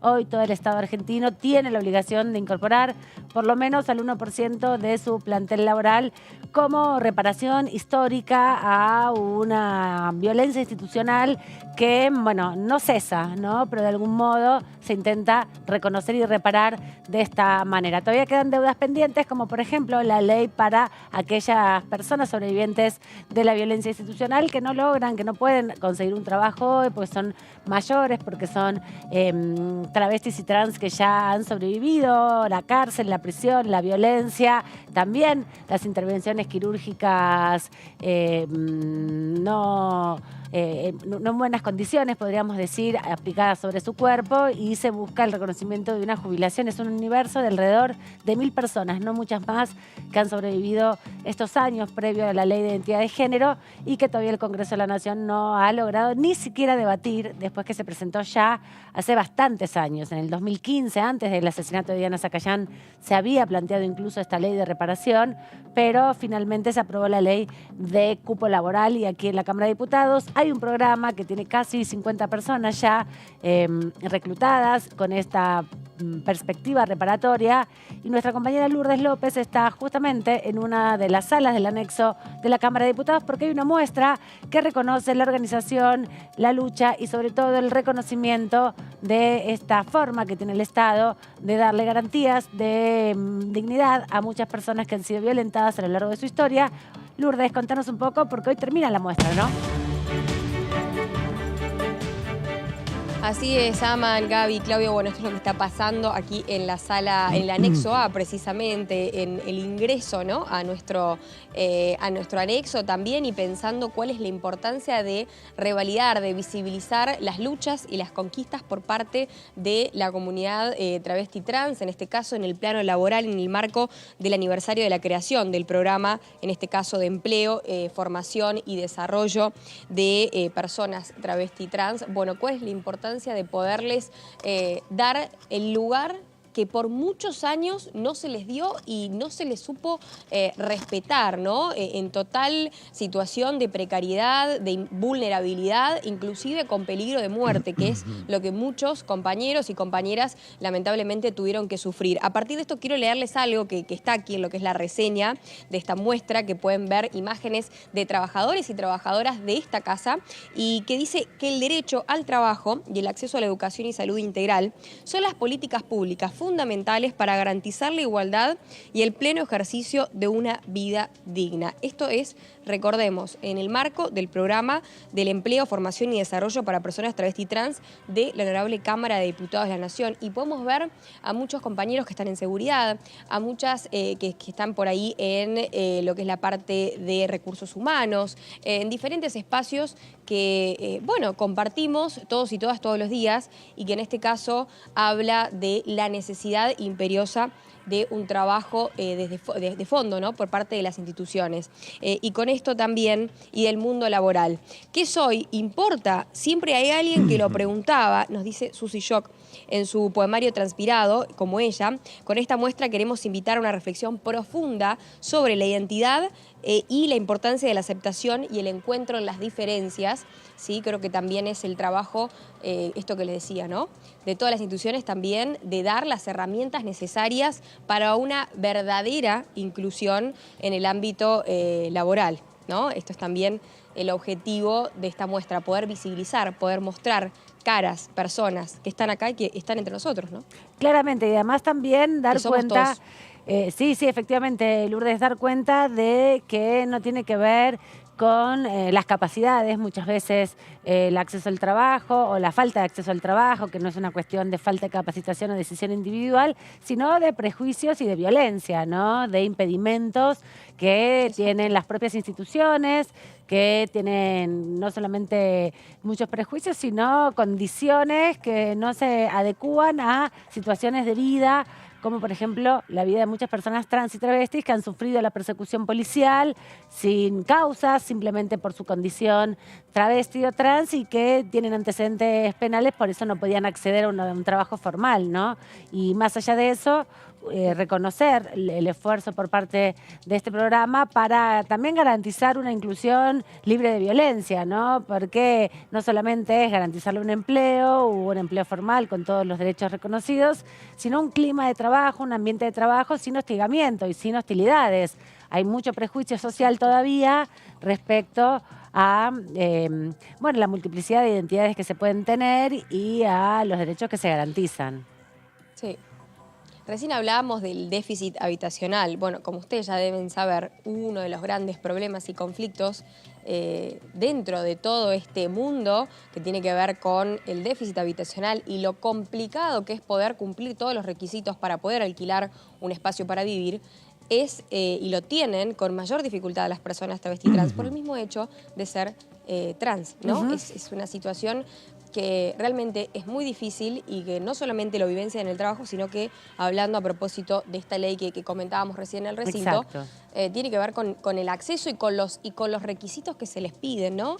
Muchas mujeres trans y muchos varones trans que lamentablemente tuvieron, o personas no binarias, por el simple hecho de ser lo que sienten ser, es lamentablemente fueron estigmatizados, y en este caso no les permitieron tener una vivienda, ¿no? Hasta ese punto se ha llegado a vivenciar situaciones así, obviamente con esto, persecución policial, problemas con la justicia. Acceso a la salud, por ¿no? la simple condición.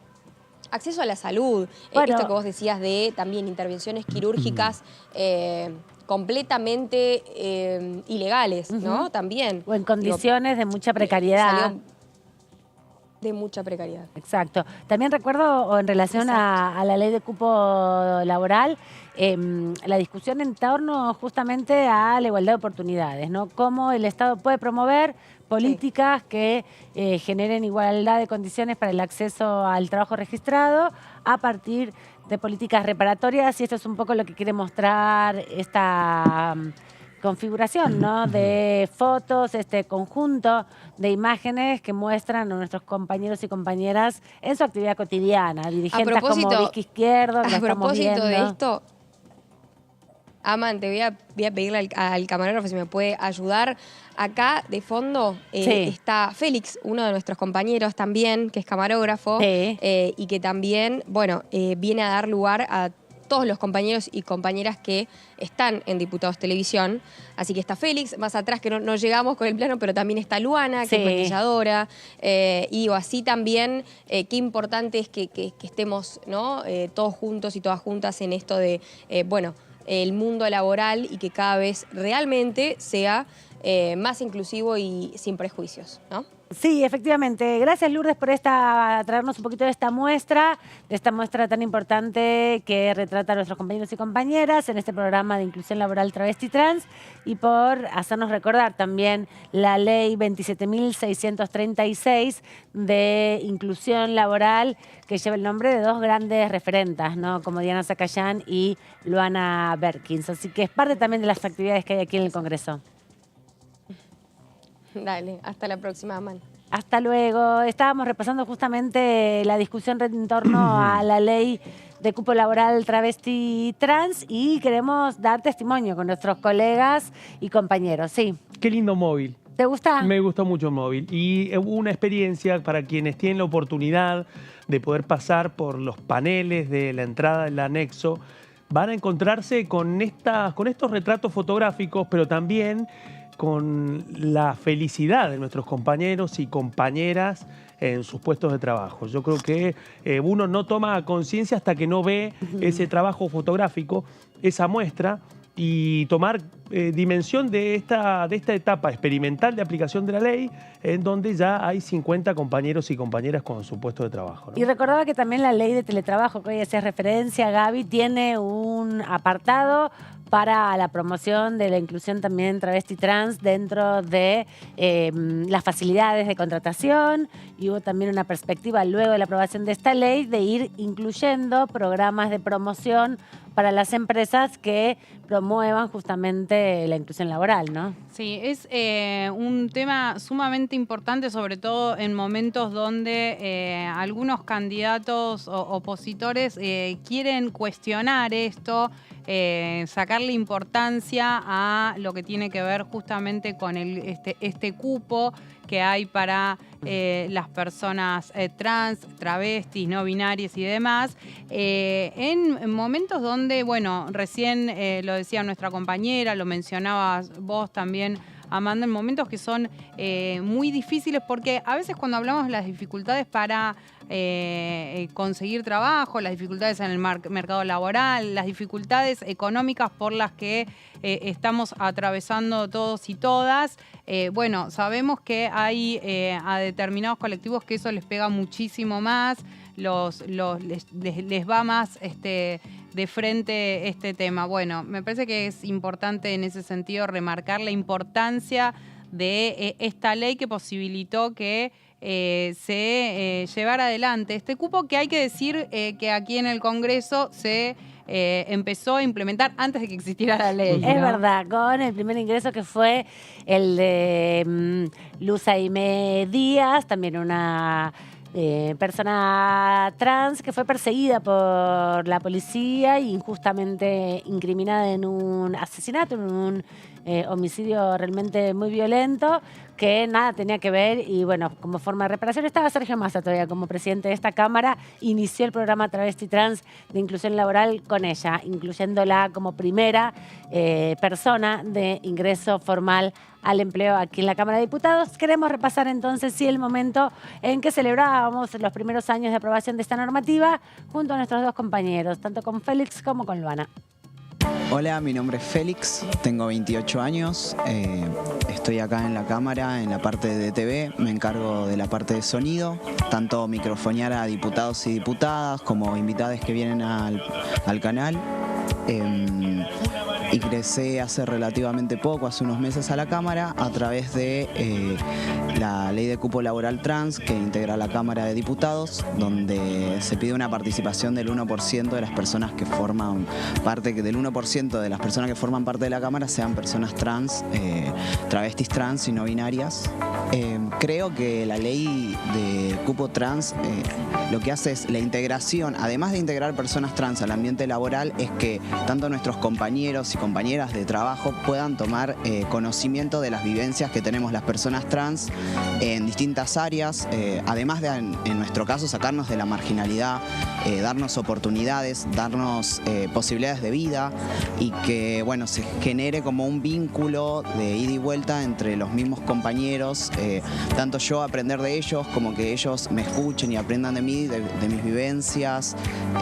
Una de las cosas que más me gustó de estar acá en el canal es el poder aprender constantemente de bueno, cómo funciona el canal, y andar en contacto con personas que me ayudan a mi crecimiento personal y profesional, que bueno, ya es un montón, viniendo de un colectivo que siempre fue como marginado y puesto en duda, ¿no?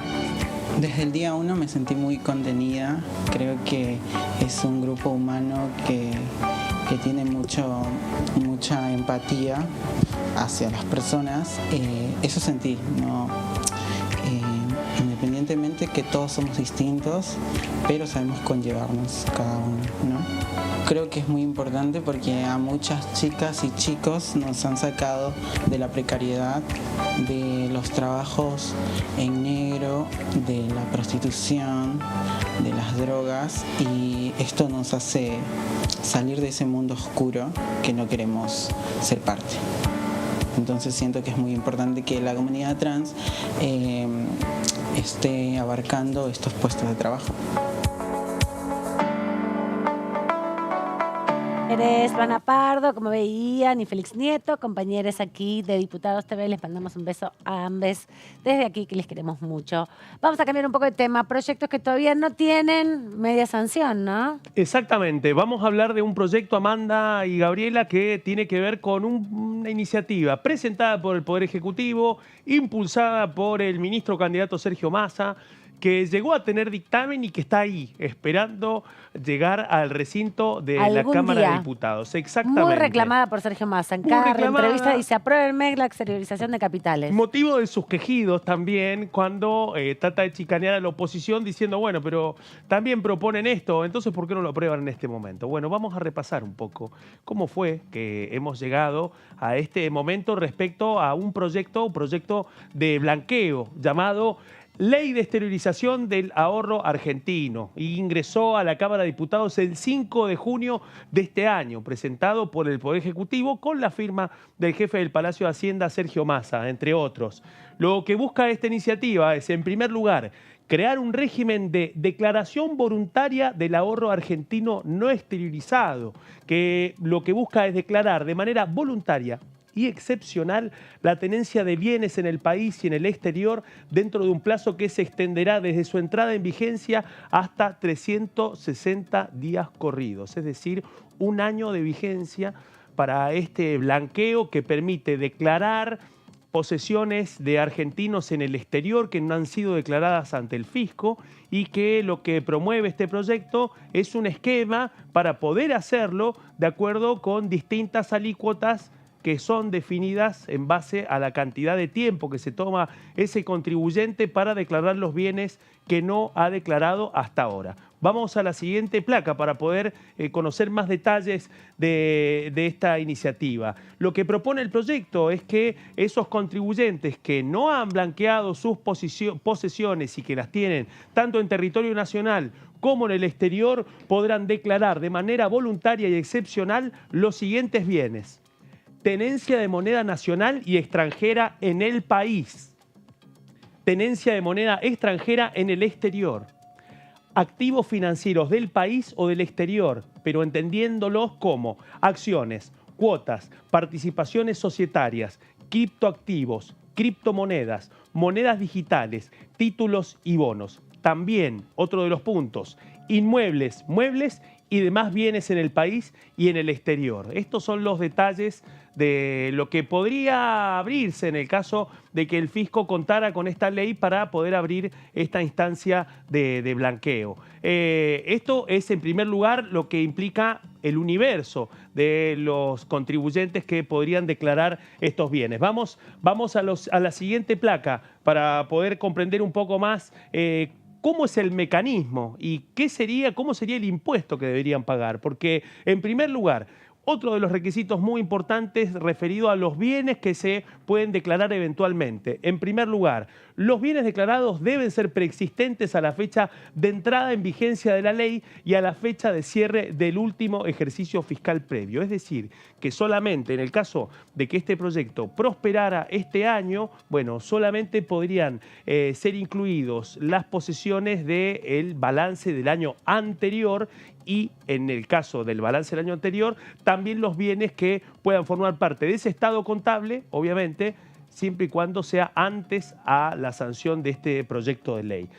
Otro punto importante es que establece un impuesto especial que se va a determinar sobre el valor total de los bienes que se declaran en los términos de esta ley, expresados en moneda nacional, de acuerdo a las siguientes alícuotas. Ahora vamos a ver cuáles son los plazos y la línea de tiempo que plantea este proyecto para comprender cómo se incrementan las alícuotas en la medida que el contribuyente pierde distintas oportunidades para declarar sus bienes. En primer lugar, quien lo haga en la primera etapa, cuando la ley empiece su estreno, empiece su vigencia, pagaría 5% para bienes declarados desde la fecha de entrada en vigencia de este proyecto de ley, es decir, cuando el Congreso, Cámara de Diputados y el Senado lo hayan eventualmente aprobado y sea promulgado por el Poder Ejecutivo, desde ese momento hasta los 120 días corridos. Es decir, que quienes desean declarar sus bienes en la Argentina o en el exterior, desde que arranca la ley, corrido los 4 meses, pagaría un 5% de la alícuota, ¿sí?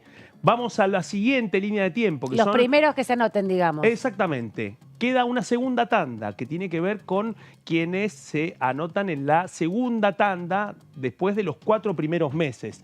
Pagarían el 10% para bienes declarados desde el día siguiente de vencido del plazo de los primeros 4 meses y hasta transcurrido el plazo de los 120 días posteriores. Es decir, que en los primeros 4 meses, 5% de alícuota. En los segundos 4 meses, 10% de alícuota. Y después vamos ya a la otra línea de tiempo que pasa los 8 meses de esta amnistía que establece la ley. Bueno, quienes deciden blanquear en el último cuatrimestre de este año que establece la ley, 20% para los bienes declarados desde el día siguiente que se hayan vencido los 8 primeros meses de aplicación de la ley hasta los 120 días corridos. O sea, ¿sí? que es un plan de 3 cuotas en definitiva, 3 etapas, 3 posibilidades de programa. Exactamente. Un plan con 3 ofertas, ¿no? Y se paga en función a lo más rápido que se declaren esos bienes.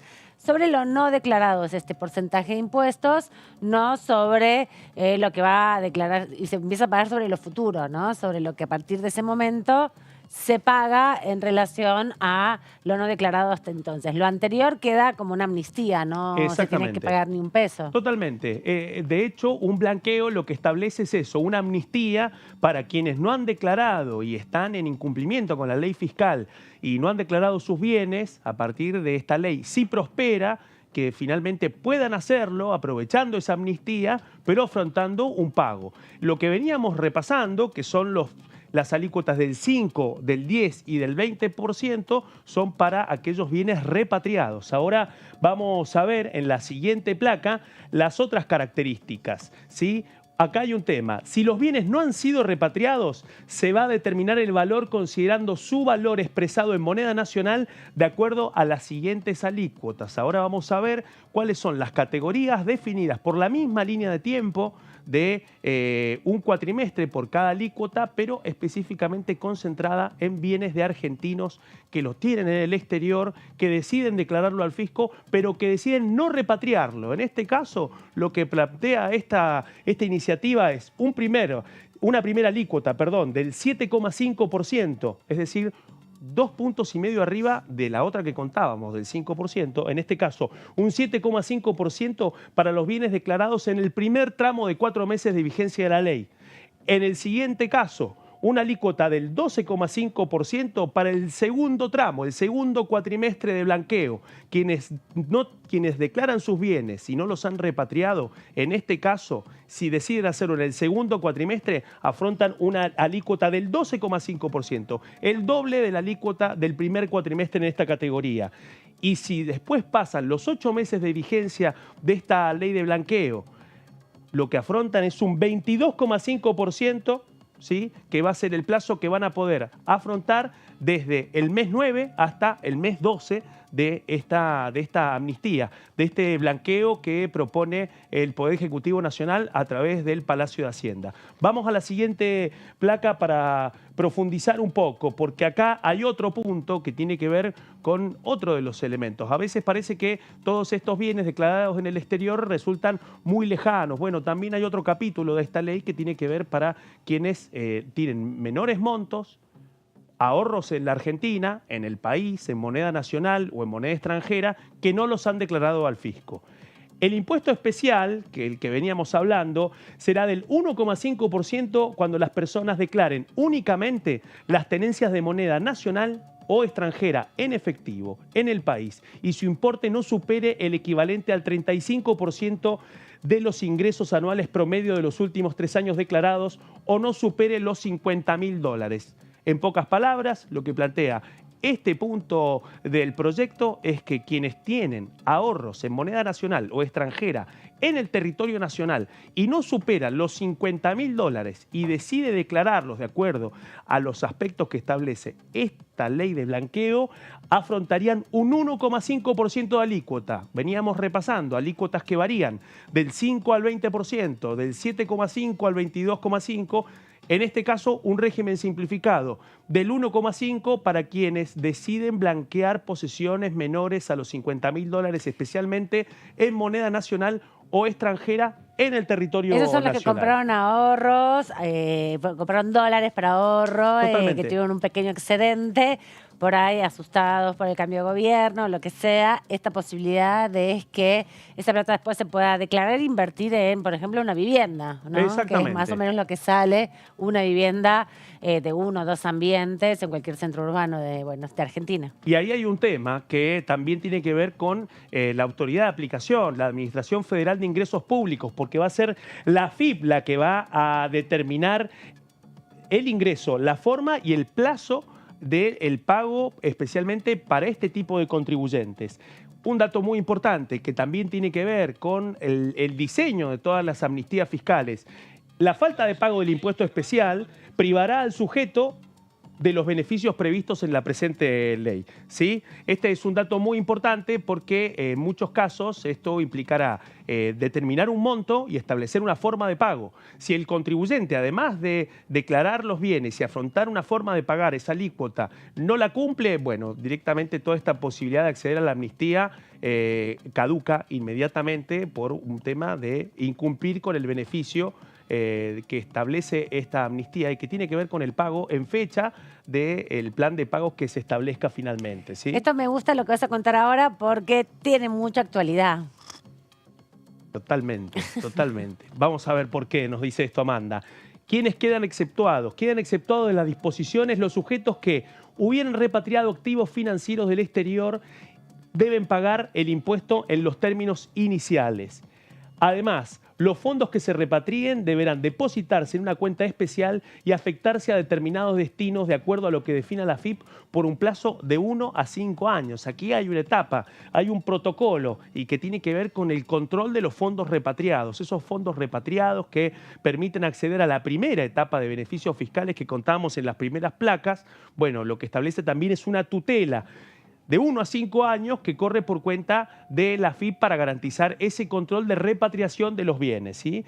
Otro tema muy importante, el producido del impuesto especial va a ser utilizado para fortalecer las reservas y para destinarlo a programas de administración y recompra de deuda con la finalidad de mejorar el perfil de la deuda pública argentina, ¿sí? Este es uno de los argumentos que ya había surgido el año pasado, cuando Sergio Massa anticipó la idea de avanzar con este proyecto de exteriorización del ahorro, este proyecto de blanqueo, que lo que planteaba era eso, que una parte de esa recaudación se utilizara para pagarle al fondo. Y tiene que ver también con esta información que se dio cuando se empezó a discutir este proyecto respecto al cruce de datos sobre el ingreso de fondos del Fondo Monetario Internacional cuando se aprobó justamente ese crédito durante el gobierno de Mauricio Macri y los movimientos de exteriorización de capitales que se dieron, ¿no? Que fue casi el mismo monto en el lapso de muy pocos días. Cuando ingresaron los dólares del Fondo Monetario Internacional, hicieron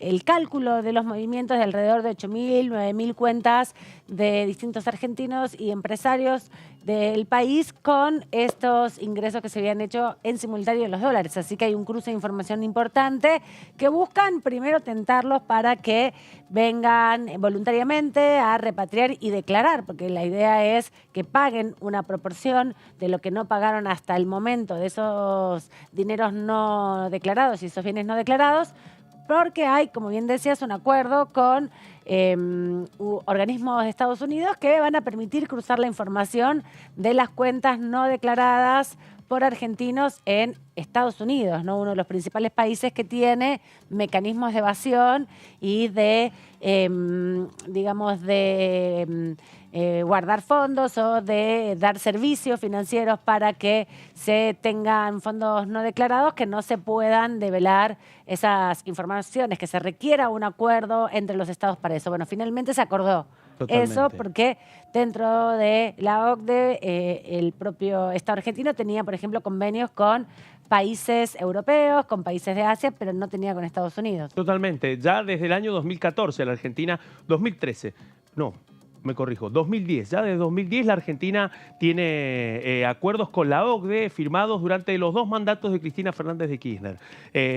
Una de las piezas más difíciles era precisamente llegar a un acuerdo de cooperación fiscal entre Argentina y Estados Unidos, que fue finalmente lo que se firmó entre la AFIP y su homólogo norteamericano, el IRS, lo que le permite al fisco argentino poder acceder a uno de los grandes enigmas del control fiscal argentino, que es cuántos son los argentinos y argentinas que tienen bienes en el exterior y cuál es la foto que hay en el fisco norteamericano al respecto.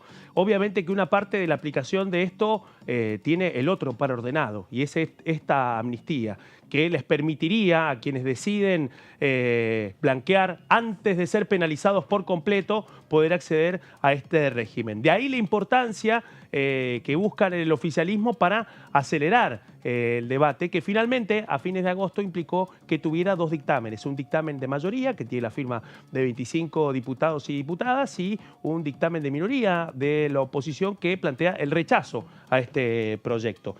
Nos preguntábamos, bueno, después de toda esta iniciativa que busca una amnistía concreta, que establece distintas alícuotas para el blanqueo, la pregunta es, bueno, ¿cómo se reparte lo que se recaude? Contábamos que una parte iba directamente a pagarle al fondo. Bueno, hay otro punto que plantea que se va a destinar el 80% de lo recaudado al Tesoro Nacional y el 20% restante a programas y proyectos que tengan como objeto financiar la construcción de viviendas que mejoren las condiciones habitacionales de los barrios populares de la Argentina y también que permitan la realización de obras, incluyendo las relacionadas con la producción de gas natural. Una definición y una arquitectura financiera similar a la ley que finalmente aplicó el impuesto, el aporte extraordinario a las grandes fortunas. No digo impuesto porque no es un impuesto. No es un impuesto. Exactamente. Así que plantea esa misma naturaleza, dividiéndolo en un 80% al Tesoro Nacional y este otro 20% para la construcción de viviendas y también para el desarrollo de la red federal de gas natural. Se llama asignaciones específicas. Exactamente. Ese tipo de definición dentro de una ley. Otra vez la fórmula de las asignaciones específicas. Exacto. En este caso. Algunos consideraron de que la posibilidad de avanzar con esta asignación específica podía sumar más votos a la hora del poroteo que llevar adelante el oficialismo, ¿no? Bueno, todavía eso está por verse, sin perder de vista, insisto, de que este proyecto ya tiene dictamen de mayoría para llegar al recinto. Quienes efectúen la declaración voluntaria gozarán de los siguientes beneficios por haber declarado. Y vamos a ver cuáles son los beneficios. En primer lugar, beneficios que son los pilares de esta amnistía fiscal en el caso de que prospere, ¿no? En primer lugar, no estarán sujetos a determinaciones de oficio de la base imponible. ¿Qué significa esto? Que si uno, por ejemplo, como le pasa al monotributista, si no, cuando llega el momento de la recategorización, no hizo su propia declaración jurada, bueno, lo que pasa directamente es que la FIP de oficio hace un cálculo. Bueno, en este caso no estamos hablando de montos de monotributistas, sino estamos hablando de grandes contribuyentes. Y ahí, en ese contexto, es donde, bueno, acá hay un elemento muy importante, porque una determinación de oficio sobre ese cálculo puede implicar una cifra totalmente distinta a la que puede plantear el contribuyente por motu propio. Otro punto, quedan liberados de acción civil, lo que más les importa a quienes se preparan para blanquear capitales. Quedan liberados de acción civil, comercial, penal tributaria, penal cambiaria, penal aduanera y sanciones administrativas que pudieran corresponder. También quedan eximidos o eximidas del pago de los impuestos que hubieran omitido, es decir, los impuestos que mientras duró la etapa en la que no declararon esos bienes, habrían sido pasibles de ser pagados. En este caso, impuestos que hubieran omitido declarar. Esto incluye impuestos a las ganancias, impuestos internos, IVA e impuestos sobre los bienes personales. Estamos hablando de impuestos muy importantes en términos de la importancia para el fisco, pero también para el bolsillo de los contribuyentes. Otro punto, quedan afuera de los beneficios los sujetos alcanzados por el aporte solidario y extraordinario para ayudar a morigerar los efectos de la pandemia, creado por la Ley 27.605. Ahí hay un cuidado y tiene que ver con esto. Ninguna de las disposiciones va a liberar de las obligaciones vinculadas con la legislación tendiente a la prevención de las operaciones de lavado de dinero, financiamiento del terrorismo u otros delitos previstos en leyes no tributarias. Así que la amnistía llega a distintos aspectos, menos al límite que establece la ley penal tributaria. Bien, ¿sí? Muy bien. Lo último, y esto tiene que ver con uno de los temas que te entusiasmaba mucho, y es, ¿quiénes no van a poder utilizar este sistema? Bueno, no van a poder acceder a este sistema quienes se hayan declarado en estado de quiebra en los casos que no haya continuidad de la explotación, los condenados o las condenadas por delitos dolosos que tengan conexión con el incumplimiento de obligaciones tributarias, los condenados o las condenadas por delitos de lesa humanidad, los condenados por delitos vinculados con operaciones de lavado de dinero o financiamiento del terrorismo que tengan sentencia firme. Tampoco podrán anotarse las personas que hayan sido condenadas por el régimen penal tributario. Es decir, que quienes hayan pasado por el imperio del régimen penal tributario ni siquiera pueden pensar en acceder a una amnistía de este tipo. Bueno, pero sería bueno porque en un punto agilizar todo el proceso de los delitos penales tributarios es fundamental, ¿no? En este sentido. Hay mucha persecución de delitos simples, de delitos comunes, pero poca celeridad en este tipo de delitos. Por ejemplo, pienso en Vicentín, ¿no? Que tiene toda la defraudación con el Banco Nación. Parte de eso es lo que se tiene que acelerar. Hace 3 años ya que está el proceso judicial.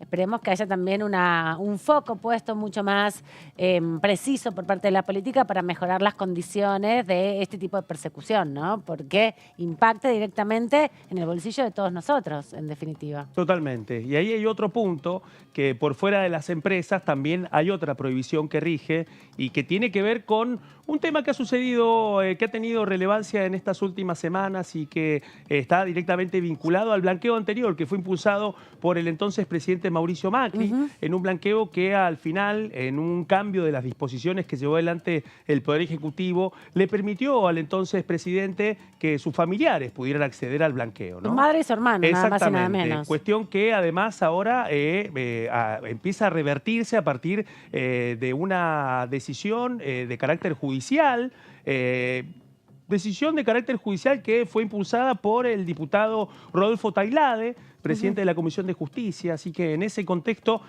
es que por una parte nos encontramos con el planteo judicial, con el estatus del régimen de blanqueo anterior y este otro punto que está directamente vinculado y que lo decíamos al principio.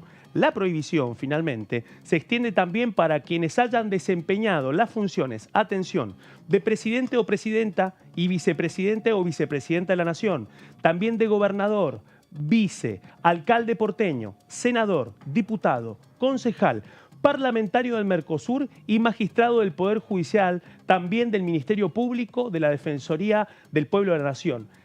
Esta prohibición se extiende al cargo de jefe de gabinete, ministro, secretario, subsecretario, interventor, síndico, miembro del Consejo de la Magistratura, embajador, personal en actividad de las Fuerzas Armadas y de Seguridad, pero con rango no menor a coronel o equivalente. Es decir, que esto incluye también a la oficialidad de las Fuerzas Armadas y de Seguridad. Este artículo que está destacado por tu parte, Claudio, en este proyecto enviado por el Ejecutivo Nacional, firmado, como decíamos, por Sergio Massa, por el presidente de la Nación, Alberto Fernández, por el jefe de gabinete, Agustín Rossi, también candidato a vicepresidente de la Nación por el oficialismo, ya había sido incorporado dentro de aquel blanqueo al que hacías referencia durante el 2017, ¿no? Por Mauricio Macri. De hecho, se pasó en estas últimas horas el candidato del oficialismo, Sergio Massa, destacando su conexión con el gobernador de la provincia de Buenos Aires y candidato a la reelección, Axel Kicillof, para incorporar este artículo que fue súper explícito en aquel momento, pero que ahora está judicializado, obviamente, ese proceso, porque se vulneró, ¿no? Cuando se reglamentó la ley en aquel momento. Así que no sé qué éxito va a tener Massa con esto, porque hay un encono por parte de Juntos por el Cambio de no avanzar en esta dimensión, sobre todo porque lo tiene involucrado a uno de sus principales referentes, el expresidente Mauricio Macri, en la vulneración de esa propia ley. Así que veremos la suerte que corre, ¿no?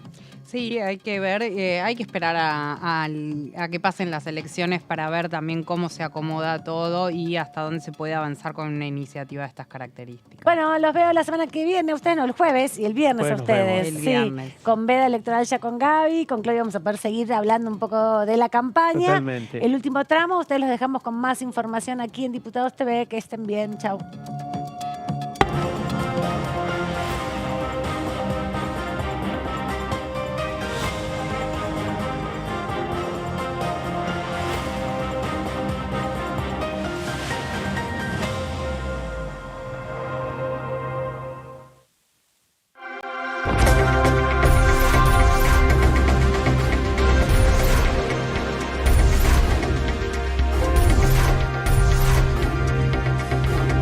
Ellos son tu voz en la primera edición.